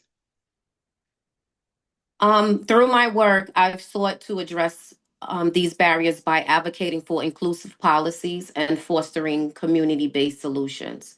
For example, I've collaborated with local leaders to design programs that offer scholarships and mentorship opportunities to marginalized students, engaging that girls and children with disabilities have safe spaces to learn. Additionally, I've focused on capacity building for various leveled educators by providing training on inclusive practices and leveraging digital tools to enhance accessibility. However, addressing these challenges requires a multi-stakeholder approach. As it has been noted over and over, governments must allocate resources equitably. Global organizations must advocate for systemic change, and communities must champion education as a fundamental right. By aligning efforts across regions, we can make significant strides in bridging the equity gap and transforming educational systems to serve all learners, regardless of their circumstance. Thank you. Thank you so much for your response. I do agree that it takes a village to raise a child, so it includes all hands on deck to make this a success. So my next question will go to Dr. Samoya Henry Pierre-Louis. And your question is, what innovative approaches have you seen or implemented that have successfully improved accessibility to marginalized or undeserved communities? Okay, so First, in order to increase access to education for underserved communities, we must be able to implement three things. First, we need to address the basic needs of our children. If we think about Maslow's hierarchy of needs, he talks about needing food, shelter, safety. That needs to be prioritized even before learning can begin. And I've seen programs like in Jamaica with the PATH program. They provide meals for children at school so they will be able to have enough energy to be able to learn. The second thing is we need to be able to integrate technology that can expand access, especially in those remote areas. In countries like Kenya, they have their mobile education unit. In countries like Mexico, there's the tele-secondary schools that provides lessons on the TV. I could also speak personally at the college that I work with, that's the Jamaica Theological Seminary. During COVID, we had to literally transform our face-to-face curriculum and bring it fully online so that we can reach students in far places and even beyond Jamaica. And once we have gotten students into the education, once we've given them access, then we need to keep them engaged, right? So we need to implement programs such as there is a program in Australia, the Clontarf Foundation, that uses mentorship and sports to keep students in school. So it's not just about providing education alone, it's about ensuring that they have those basic needs, integrating the technology to then expand access and give them access, and then to keep them engaged in school. Thank you. Thank you so much for your response. Indeed, you cannot learn in an empty stomach, and access is very important. And engagement, thank you so much. My next question to you will be, how can these models be adapted or scaled in other contexts? In other contexts, they can be adaptable in various countries. It all depends on the needs of the community, being able to assess those needs and then identifying various interventions that can be implemented to give them access. Thank you. Thank you so much. Yes, it could be implemented as needed across nations, depending on what's needed in different nations. So my next question will be going to Dr. Pamela Bayam. And the question for you is, how can technology be leveraged to bridge gaps in education equity, particularly in areas with limited resources? Thank you, Ambassador. The first thing you have to consider when we're talking about leveraging technology is also not to overlook leveraging existing technology solutions that may have already been implemented. So those are two things that we have to consider. With a programming background as a computer scientist, I admit I always wanted to be the one building the thing. I wanted to be the one who is taking something brand new and bringing it to the surface. But it's not necessary. If existing technologies are there, we should leverage them as well. I wanted to make that point. Also, it's important to establish collaboration with other entities that may be willing to share resources. And that helps closes the gap. That also helps build the bridge to bring that education equity into areas that may be may have those limited resources. For example, an approach will be to partner and create community-based technology hubs that can transform access to education. These hubs often established in existing community spaces like libraries, churches, or community centers that provide not just internet access and devices, but also structural support and training. Spaces, one of the things we're doing with the local area here is they are willing to give us the space. So we're coming together as a team to create learning experiences and engagement tools, such as using VR to help engage the learner into something new, but about the same things that they would be experiencing in real life. So when they walk away from the technical engagement, they have learned something they can take home with them about how they would approach their learning experience. One other thing I want to also stress is do not be afraid to consider something you've never thought before if that technology is going to help bring an answer to your solution. And that collaborative model will help put these things in place to help not only close that gap, but build the bridge to help with our educational resources. Thank you so much. I appreciate your response. You said if we ain't broke, don't fix it. And you talked about the hands-on model and trying something new. Thank you so much. I have a next question for you, which says, what risks should we be mindful of when integrating technology into education systems? Yes. One of the things you have to understand too, when integrating technology systems, there's still that human element of how the technology will be used. And we need to also consider how we are going to protect the individuals using that technology and their personal identifying information. So without considering the human element, we can't actually continue to widen that divide instead of closing that. We've seen cases where expensive equipment have sat unused because it didn't actually fit the real need it was put in place to help solve. So when we're talking about digital literacy, and we also have to think about digital literacy training the individuals who will be helping the others interact with those tools. We need to have community assessments that are put in place. We're working on how to address the need and identify the need that maybe we didn't think about. So when we are building these tools, we're also mitigating the risks along the way to help reduce ineffective application of technology. Another thing to consider is a recommended approach, I could say, is to think community first, technology second, to help eliminate possible risk so we can improve engagement with community leaders, families, to understand that need, to train local community members to become digital mentors or help us evolve that in creating that sustainable support system, and to also think about developing culturally relevant content.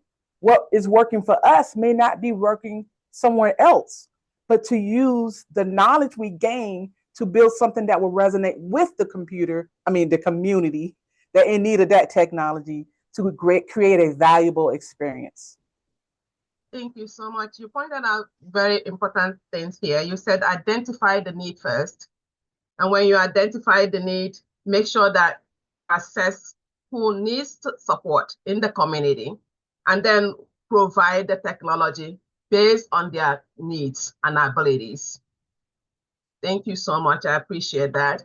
And the next question will be going to Her Excellency Ambassador Professor Anita McKinley. And your question is, what role do policy changes and advocacy play in creating inclusive education systems? And what successful examples can you share with us? Thank you so much for that important question, Ambassador. Policy changes and advocacy are essential to create an inclusive education system because they establish the actual legal and institutional frameworks that we need to promote equity and ensure that all learners, regardless of background or abilities, as mentioned today, have access to quality, affordable education. These changes raise our awareness and the awareness of our stakeholders about the importance of inclusivity, and they drive resource allocation, where we're putting funding, right, as eloquently shared by a previous speaker. And they hold stakeholders accountable for measurable improvements. We need the data to drive the changes. We need three things: the equity, the sustainable funding, and reporting accountability. The new CYCA program is an example, as mentioned earlier by Her Excellency Professor Arlene Greenfield. In addition, let me mention two others. In Chile, they have a program. It's called the PI program. It was adopted in the 90s. It funds inclusive practices in public and private schools. It focuses on integrating students with disabilities into mainstream classrooms. Schools receive additional financial support for hiring specialized teachers and providing resources like adaptive technology. This advocacy program has increased the number of students with disabilities entering mainstream schools. And so it fosters a culture of acceptance and reduces that stigma. A second is in Uganda, where they introduced the UPE program in 1997, and it provides free primary education for up to 4 children per family, with a focus on including orphans, children with disabilities, and girls. So partnerships with NGOs help provide the infrastructure for this. They provide teacher training, and they are able to reach out to the community. So with this policy, enrollment rates have skyrocketed, and more marginalized children now have access to primary education through challenges, but we have the quality and we have the resources that remain. Thank you so much for your response. You said that this establishes legal perimeters, the policies that we need to make sure that we have resources, the right fundings for the right communities, and we have measurable improvement data to be shared with the stakeholders. You also talked about different programs that have been improving education peer programs, UPE programs in Uganda, that it fosters inclusivity in all areas. And thank you so much for the insight and that response. I have another question for you, which is how can stakeholders ensure that these policies translate into tangible outcomes for learners? It's important that we have tangible outcomes. As I mentioned earlier, we have to both change policy and advocate for the changes to create this inclusive system. We can't do things that are illegal in any country. But with the help of God, much prayer, and the right policymakers and people in policy, we can affect change for nations. In addition, being an advocate can be something simple, like beginning to encourage parents to take part in their children's education, no matter what kind of school system that they have. These changes will keep us aware about the importance to put funding in the places where it is needed most and not just given to those who are the most privileged. Thank you so much. I do appreciate the fact that you said that we cannot just go anywhere and implement policies. It has to be legal. It has to be proceedings that encourage parents to be part of their people's education, and also that they will also get involved the communities in funding to promote education in their community. Thank you so much, Dr. McKinley. And the next question will be collaboration across sectors, which is Ambassador Dr. Rejoice Foley, if you're still with us. Yes, thank you. And your question is, what role does cross-sector collaboration, example, governmental, private sector, NGOs, play in achieving sustainable education systems? And how can these partnerships be strengthened? Thank you, Your Excellency. When it comes to NGOs, the most common role that we can play is to advocate for policies, reporting frameworks that supports the NGO process or that supports the SDG process, because about 80% of the sustainable development goals that are being implemented are done via NGOs and communities that support the NGO initiatives. Therefore, if those policies and frameworks are advocated for, it helps the community to to start implementing whatever initiatives that are being developed. Secondly, the NGOs also support in educating the communities about the various SDG goals or the Sustainable Development Goals and the specific ones that could support each community based on the needs of the community. Thirdly, there are initiatives that these NGOs bring about to ensure that there's collaboration between the private sector, the public sector, the traditional leaders that brings a synergy and communication channels that could help them understand the UN SDG request and then the AU SDG request, taking into consideration the timelines and what the specific needs are based on changing trends and climate issues as well. Also, the NGOs bridge the gap between the public sector, the private sector, the corporate organizations. And I want to borrow the word from His Excellency President that they are dissolvers of doubt. NGOs are dissolvers of doubts when it comes to community development. With that, okay, you wanted to say something, please? No, go ahead. Finish Okay. up. Yeah. Sure. So with that, the NGOs have specific roles that they play that ensure that our policies, our communications, our integrations, our collaborations, and then problem-solving initiatives are properly implemented. Okay. Thank you so much. I appreciate your response. You said that NGOs advocate for policies that support SDG initiatives. The NGOs support the community by doing the groundwork and forming a relationship with the stakeholders and between government and local stakeholder businesses. And they're also bridging the gaps. And you said that they're also, as specifically stated by the general, Dr. Phinn, that they are the dissolvers of doubt in education by bridging the gaps. Thank you so much. I appreciate that. I hope I stated it correctly, what you said. And so I have the next question for you again is, can you share an example of a successful partnership model that you've been involved in?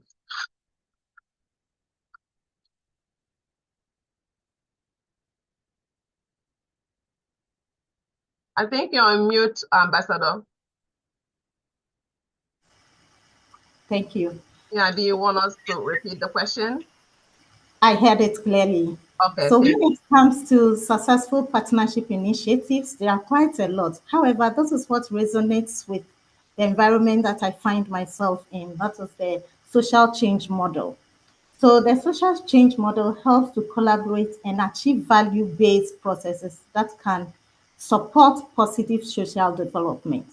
So in supporting positive social development, some of the things that we do when it comes to the corporate sector, that is why the corporate sector has adopted the ESG policy, whereby every corporate organization is supposed to have policies around environmental, social, and governance initiatives to measure the sustainable development goals requirements from all regulatory bodies and ensure that directives align to the sustainable goals that we are trying to implement. The second one is when it comes to women empowerment. For example, from my country, there is a bill called the Affirmative Action Bill, and this hopes to drive about 30% of leadership with women in leadership within the government and political regimes. So when it comes to political leadership and other leadership roles, that directive ensures that at least we have 30% of women at the table. And this bill has been passed in Ghana, for example, and other countries are doing their best to make sure that it is achieved. Thirdly, is capacity building within the TVET and STEM environment. Previously, a woman selling in the market or a grocery seller has nothing to do with e-marketing. But when it comes to bridging the gap, education has gone to the grassroots whereby you could see groceries online.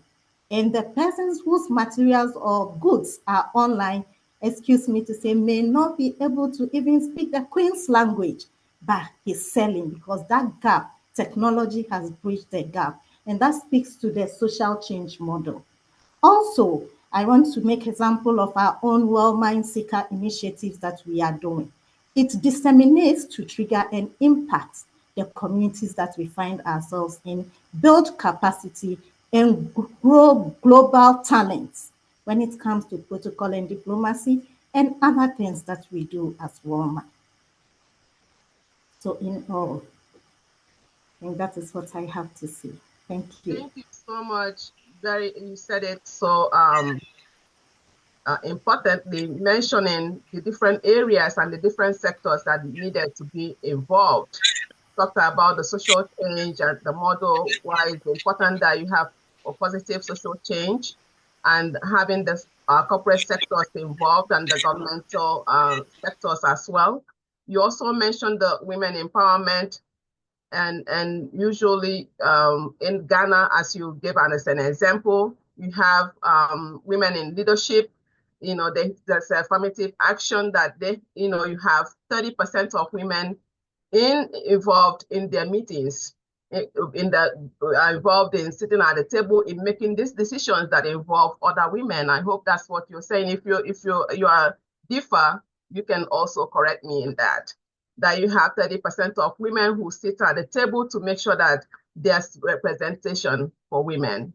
And you talked about different gaps that has been bridged through technology for women that are selling not only in the market, but now they can sell globally through the internet. And that is really very insightful for me because, I see other people selling different things. I said Nigeria myself, I see people selling clothes online, selling different types of goods. And that has, exposed women to, different aspects of life, not only just where you are in your small global sectors, but worldwide. And thank you all, and thank you for all the presenters. And I'm gonna turn over to the co-chairs.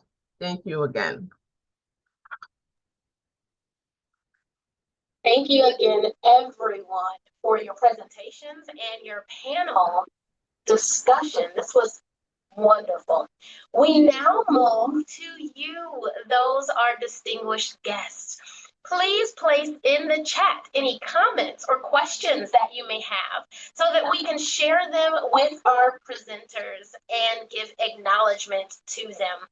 As it says in 1 Peter 6, as we gain riches, which I believe we have in this time together, gained knowledge and riches, it is imperative that we share, that we not only keep these things to ourselves, but that we share them with one another. So as we turn to the chat to see what people are sharing, we love to hear from Bridget, who said, this was great. Thank you all for sharing. We have heard so many comments throughout this, and we have been able to receive so many educational nuggets and options to share, from AI to ways to introduce things. As someone who educates mothers and babies, I have found that that has been an imperative difference for being able to increase their livelihood and to decrease infant and maternal mortality.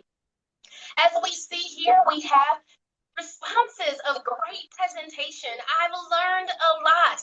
God bless you all. I love all of the comments that are coming in the chat.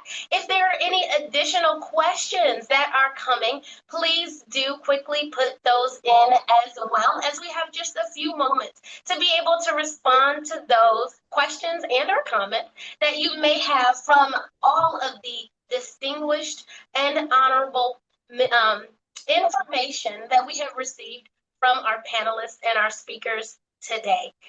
As I stated, working with mothers and babies through Heart for the Hopeless, we are able to educate them and support them, and have truly found that their lives are better because of education and learning. We hear from Sharon that this was a great presentation. And Her Excellency Georgina said, how can believers navigate AI? Oh, who would like from our panel to speak on that? How can believers navigate AI with the great I am without a conflict with the secular world? Who would like to respond to that from our presenters? I would love to respond to that question. Thank you so much, Your Excellency Georgina Curry from the UK. How can believers navigate AI with the great I am without conflict with the secular world? God created the world. And so, is there really a conflict? The question is, how can we partner with God to navigate His invention? How can we partner with Him in His mission to present education to the world? And so when we reframe that question, the answer is simply that we bow the knee, that we literally are sustained by a God who sustains. And so AI is simply a tool, not a crutch. And so we can use it just like we use other monetary means to do things that are a resource, but we use that avenue as a means and an aim to fulfill the Great Commission, as mentioned as one of our other speakers. That is our aim, that is our goal. And so we are partnering with Him. And it's not about conflict with the world, because there will be conflict. There will be conflict, but God will overcome the world. Absolutely wonderful. Thank you so much, Your Excellency, for your response. We have another question for our speakers. It is, how do we learn more about partnership opportunities with the private sector? Could we have one speaker that would respond to how do we learn more about partnership opportunities with the private sector? Greetings, Your Excellency. I would like to add some value to that question. We can partner with our communities through various means. There are networking opportunities every time we turn around. Allow yourself to be invited to open engagements that you see through your organizations. They can be from the work platform. They can be from your community, like the library. They can be from it. There are, I notice a lot of opportunities for networking, just simply traveling. Local transportation. There are a number of the QR code. Get used to your technology. When you see QR codes, scan them.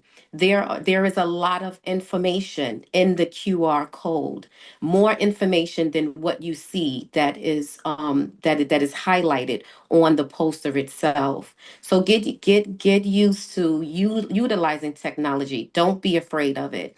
There are a number of if you go to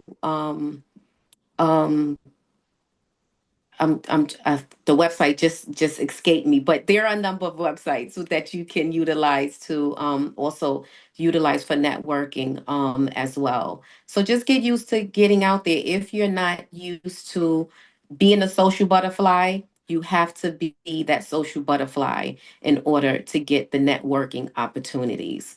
So sometimes, we tend to stay to ourselves. We don't want to bother anyone. We don't want to offend or no. Get out there. Get yourself out there. Develop your name. If you are involved in something that you are doing that you think that people can benefit, build your brand. Allow yourself to be exposed to your community, to your environment. And then next thing you know, you're global. So allow yourself that opportunity to be seen. That is your best. You are your best advertisement. Allow yourself to be advertised by yourself. Thank you, Your Excellency. An additional question that we have is, what programs or trainings are available for learning artificial intelligence And are you able to recommend any credible websites? Which of our presenters would like to answer the question, for what programs or training are available for learning artificial intelligence?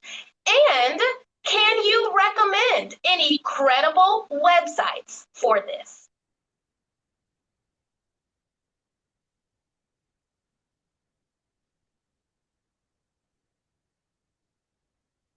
I'll go ahead and speak, and I will start by saying, as we know, the scripture says, study to show thyself approved. That also applies in other areas that we study as well.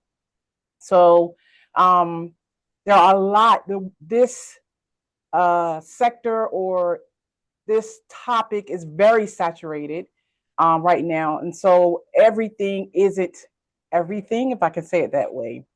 I know one thing for sure, that because of the availability of AI being accessible to so many people all at once, there are a lot of tools that exist at this time that may or may not meet the need that you're looking for to help educate yourself. The first thing I will say is be careful about listening what someone else will say about how AI works and how to use it. Being a part of this forum may be part of that, opening your eyes to see it differently. And then I will say, if you're looking for a resource, I will start at Coursera. I believe that's Coursera.org. There are a lot of universities, credible universities, and most of them offer free education on how to use AI and how to learn how to interact with AI, how to communicate with AI, and how to develop the language they call prompting so that you can get the best results from AI. I would highly recommend you start with a credible source, and then you'll learn about other tools along the way. That would be my recommendation on how you would approach that. Okay. In addition to Coursera, you have Allison.com, ALISON.com, and you also have FutureLearn.com. Thank you so much, Your Excellencies. As we begin to wrap up this section, we do have multiple questions that are addressing how to get started. What suggestions do our presenters have for the best ways to take the first steps in helping to solve the educational crisis that has been outlined and to collaborate? So what collaborative methods could be used to implement the correct initiatives in each country according to their various needs? So the two-part question would be, how can we begin to address this issue? And what collaborative methods can we use to implement the correct initiatives in each country according to their various needs? Thank you. I would say just simply start in your community. I pass the baton on to the other presenters. Start in your community. Thank you, Ambassador Vanessa. That's exactly what I was going to say. We certainly want to take on the world, but the very first step will just to see exactly what is happening in your community. See what organizations already exist. See what needs are in your community. And many of us have these ideas and these visions. We need to start putting them to action. One of the things that I have done is to volunteer. Volunteering is such a powerful thing. Go to your churches, go to different agencies that exist in your community and ask them, what can I do to help? Or bring something new to the table. Thank you. Thank you so much to all of you who have so diligently listened and shared in the chat. We greatly appreciate you for participating. It is extremely valued. We now welcome the return of Her Excellency, Dr. Maureen Brown Phillips, and we thank you for coming to the podium. as a Word of Life Christian Fellowship, WOLMI-ICC Education Department Consultant. We appreciate you and welcome Her Excellency Ambassador Dr. Yvette Brown. Thank you, Your Excellency. We now welcome to the floor a Word of Life Christian Fellowship, WOLMI-ICC Education Department Consultant, Her Excellency Ambassador Dr. Yvette Brown, as she brings acknowledgements of the International Day of Education 2025. Your Excellency, you have the floor. Thank you very much. Greetings, His Excellency President General, the Right Honorable Dr. Phillip S. Phinn, Her Excellency the Reverend Dr. Sharon J. Phinn, His Excellency Director General Professor Carl Christen, Her Excellency Professor Arlene Greenfield, His Excellency Professor Worrell Simon, co-chairs Her Excellency Professor Anita McKinney, and Her Excellency Dr. Vanessa Rosser, most distinguished ambassadors, professors, educators, invited guests. It has been an honor to have everyone here today as we gathered on this platform for this significant side event of the United Nations High-Level Education Forum under the theme, Empowering Learners for a Sustainable Future. Thank you to our President General, His Excellency, the Right Honorable Dr. Phillip Phinn, for your passion for quality and affordable education for all.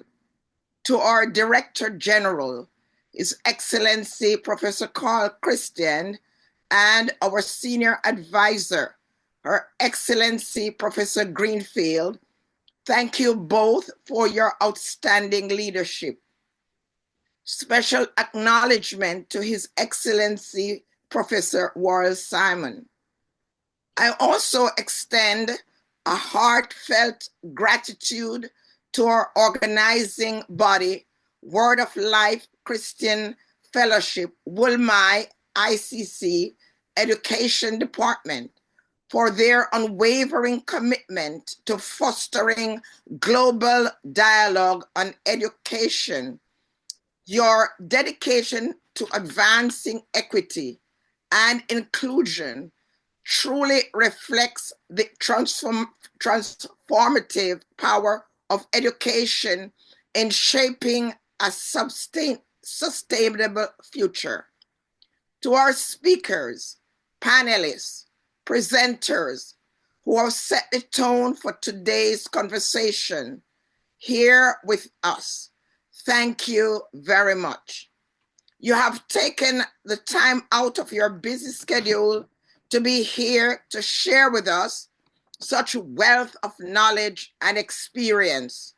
Your insights have inspired and challenged us to think critically about how we can collectively address educational inequities. Your expertise is invaluable in helping us bridge gaps and create pathways for a brighter future.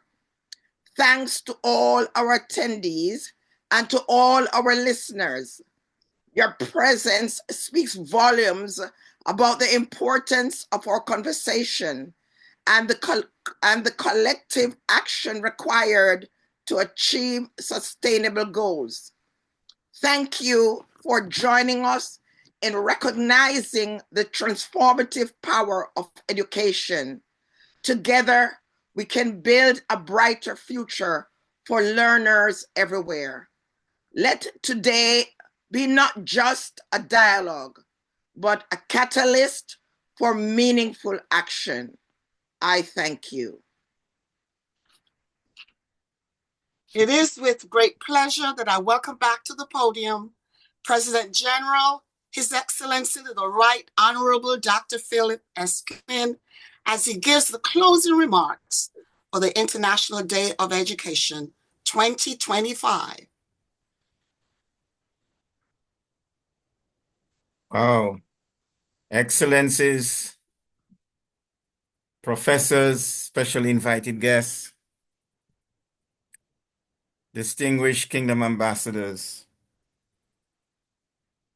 thank you for your presence. Thank you for taking time out of your busy schedule to join us on this 25th day of the first month, 2025, a day when we have a double 25, a day when we have some 6 planets lining up, I suppose, to indicate to us how special today is. Well, a lot have been said, and we thank you for your comments and your encouragement. But this forum, really gives us the opportunity to look at the magnitude of the problem and to come up with recommendations and solutions as to how we're going to tackle. I like that number that our ambassador put forth, 8,888.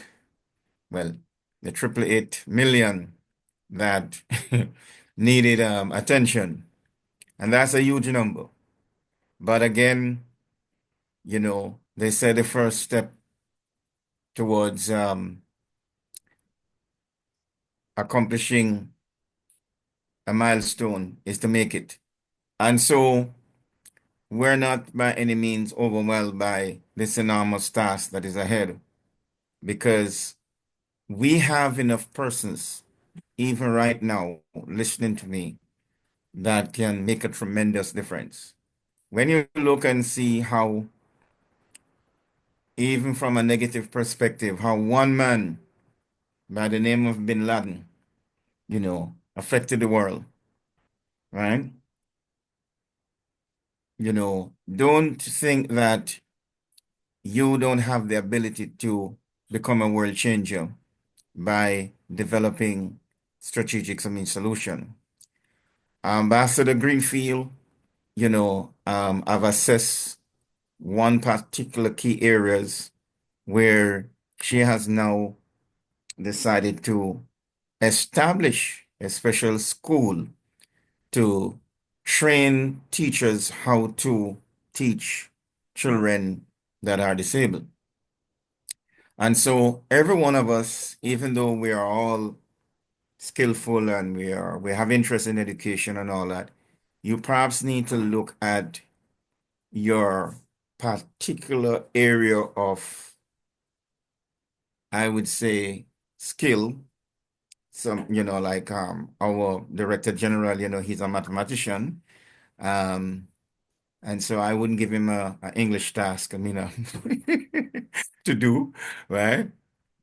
So each of us, have our specialized area that, we are comfortable with, and, we have mastered this particular area. Then we have, of course, Professor Anita, who is a doctor nurse, and I know our registrar, Professor Huber, she's calling for a special school of nursing.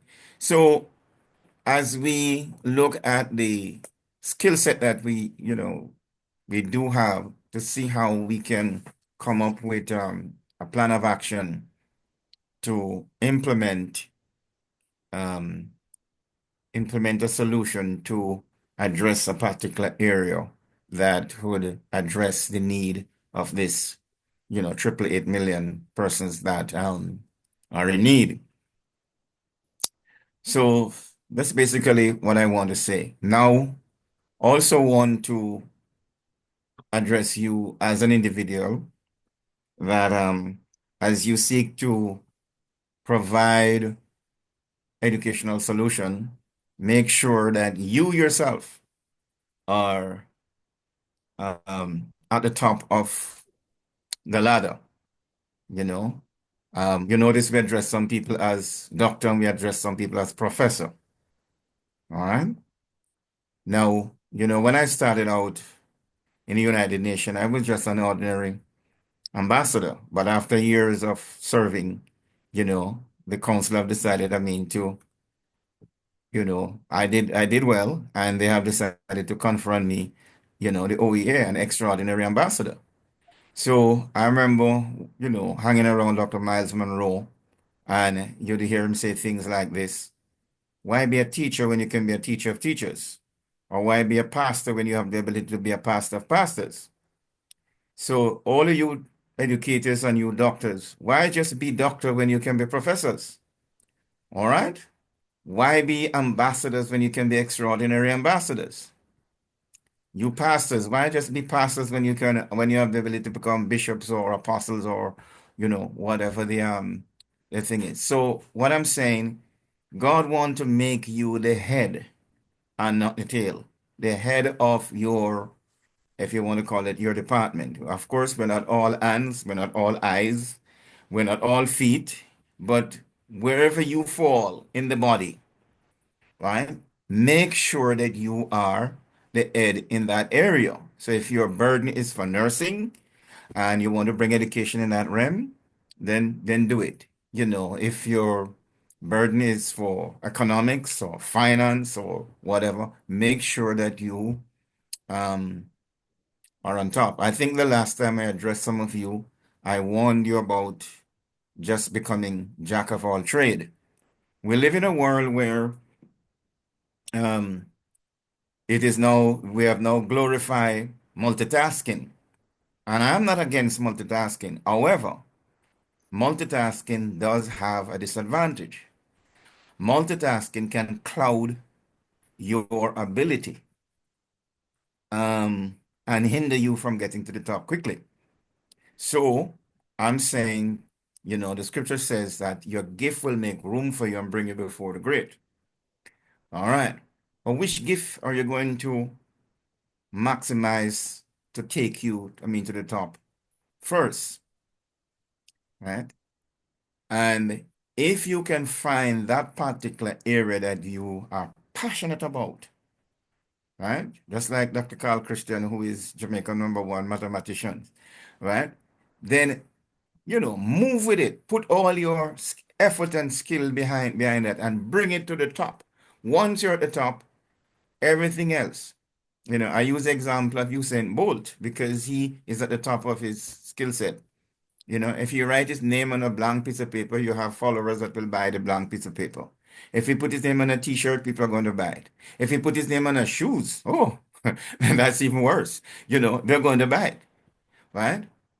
So let's look at First Kings, or Second Kings, I think 10, 23, speak concerning Solomon when it says that all the earth sought to Solomon to hear his wisdom. So wherever your wisdom lie, I want you to check it out and to make sure you maximize it and bring it to the top. And once you get to the top, guess what's going to happen? Finance is going to flow, all right? And other things that you want to multitask with, you can also bring those things along, all right? But don't be traveling or walking like a turtle, crawling, hoping to get to the top one day because you're carrying so many baggage with you, right? Find the key one, run away with it, get to the top, the rest will come. It's like a domino effect that will happen afterward. All right. So with that said, again, on behalf of the Education Department, on behalf of WOLMI, I want to thank all of you for taking time out to come, and those of you who come to present, those of you who come to me to listen, those of you who come to ask questions. We appreciate, all of you. Every one of us, or every one of you have an important contribution, to make. We have more than enough persons right here, right now, to change the world and to solve this problem, right? We know God, and with God, all things are possible. The great God Almighty, in Mark 9:23 says, if thou canst believe, all things are possible to him who believe. So if all things are possible to the believer and all things are possible to God, then when the believer and God join hands together, then everything will become possible, right? I don't know about you, but for me, 2025 and beyond is exciting. All right? Glory to God. Amen. God bless you. And I rest my case, and it's good to see our Director General, Professor, His Excellency, the Honorable Carl Anthony Augustus Aloysius Christian. He's smiling, and we need to hear from him. Over to you, sir.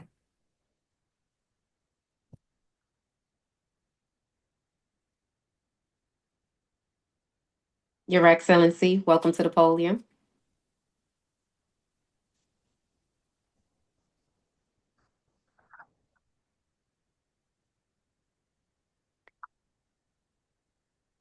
Oh, my apology. I was in awe of the President General's shown speech from the head of United Nations.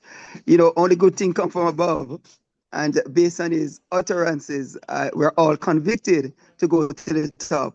Just want to celebrate all persons, the participants, distinguished ambassadors, planning committee. I will be depreciating the value of the forum if I'm to continue talking. Just want to say that we're looking forward to collaborate together and to outflow the goals and aspiration of the President General's conviction, which is to facilitate persons throughout the nations of the earth with quality, affordable education. We cannot do it without you. And so we're excited. We have created work teams for each of you to participate and allow your skill set to advance. Well, without any further ado, the rapture might come if I continue talking. So let me turn over to the co-chairs to bring a sense of order to this Kairos moment. God bless you.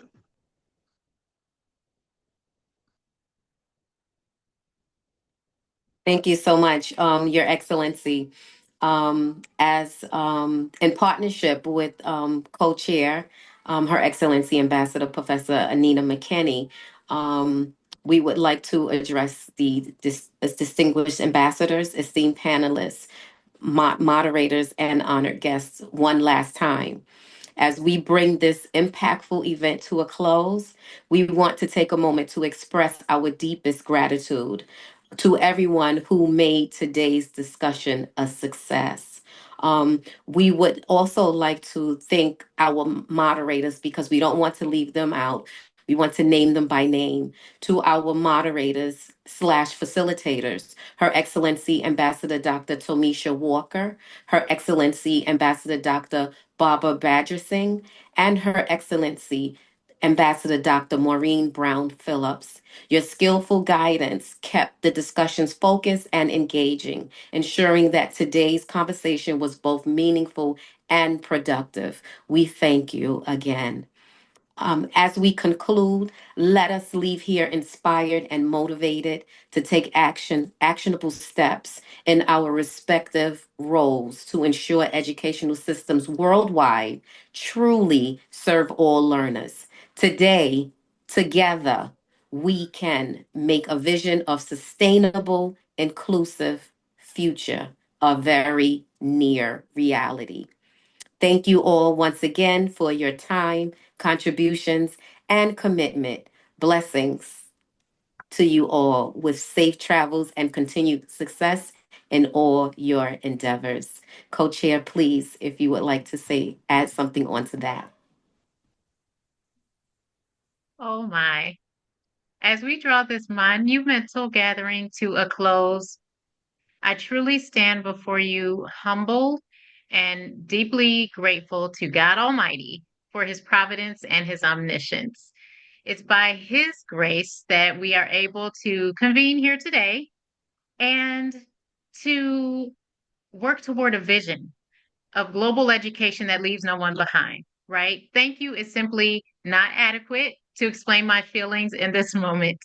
So please allow me to extend my profound gratitude to His Excellency, President General Right Honorable Dr. Phillip S. Phinn, Word of Life Christian Fellowship, WOLMI, the Director General, Professor Carl Christian, and my esteemed and able co-chair, Her Excellency Dr. Vanessa Rosser, for their exemplary leadership and unwavering commitment to my grand ideas and this admirable cause. To all of our remarkable speakers, facilitators, moderators, thank you. Thank you for lending your voices, your insights, your expertise to today's forum. Your contributions have sparked the critical conversations that will guide our path forward. I also wish to express my heartfelt congratulations and appreciation to the Department of Education's UN Planning team and program development teams.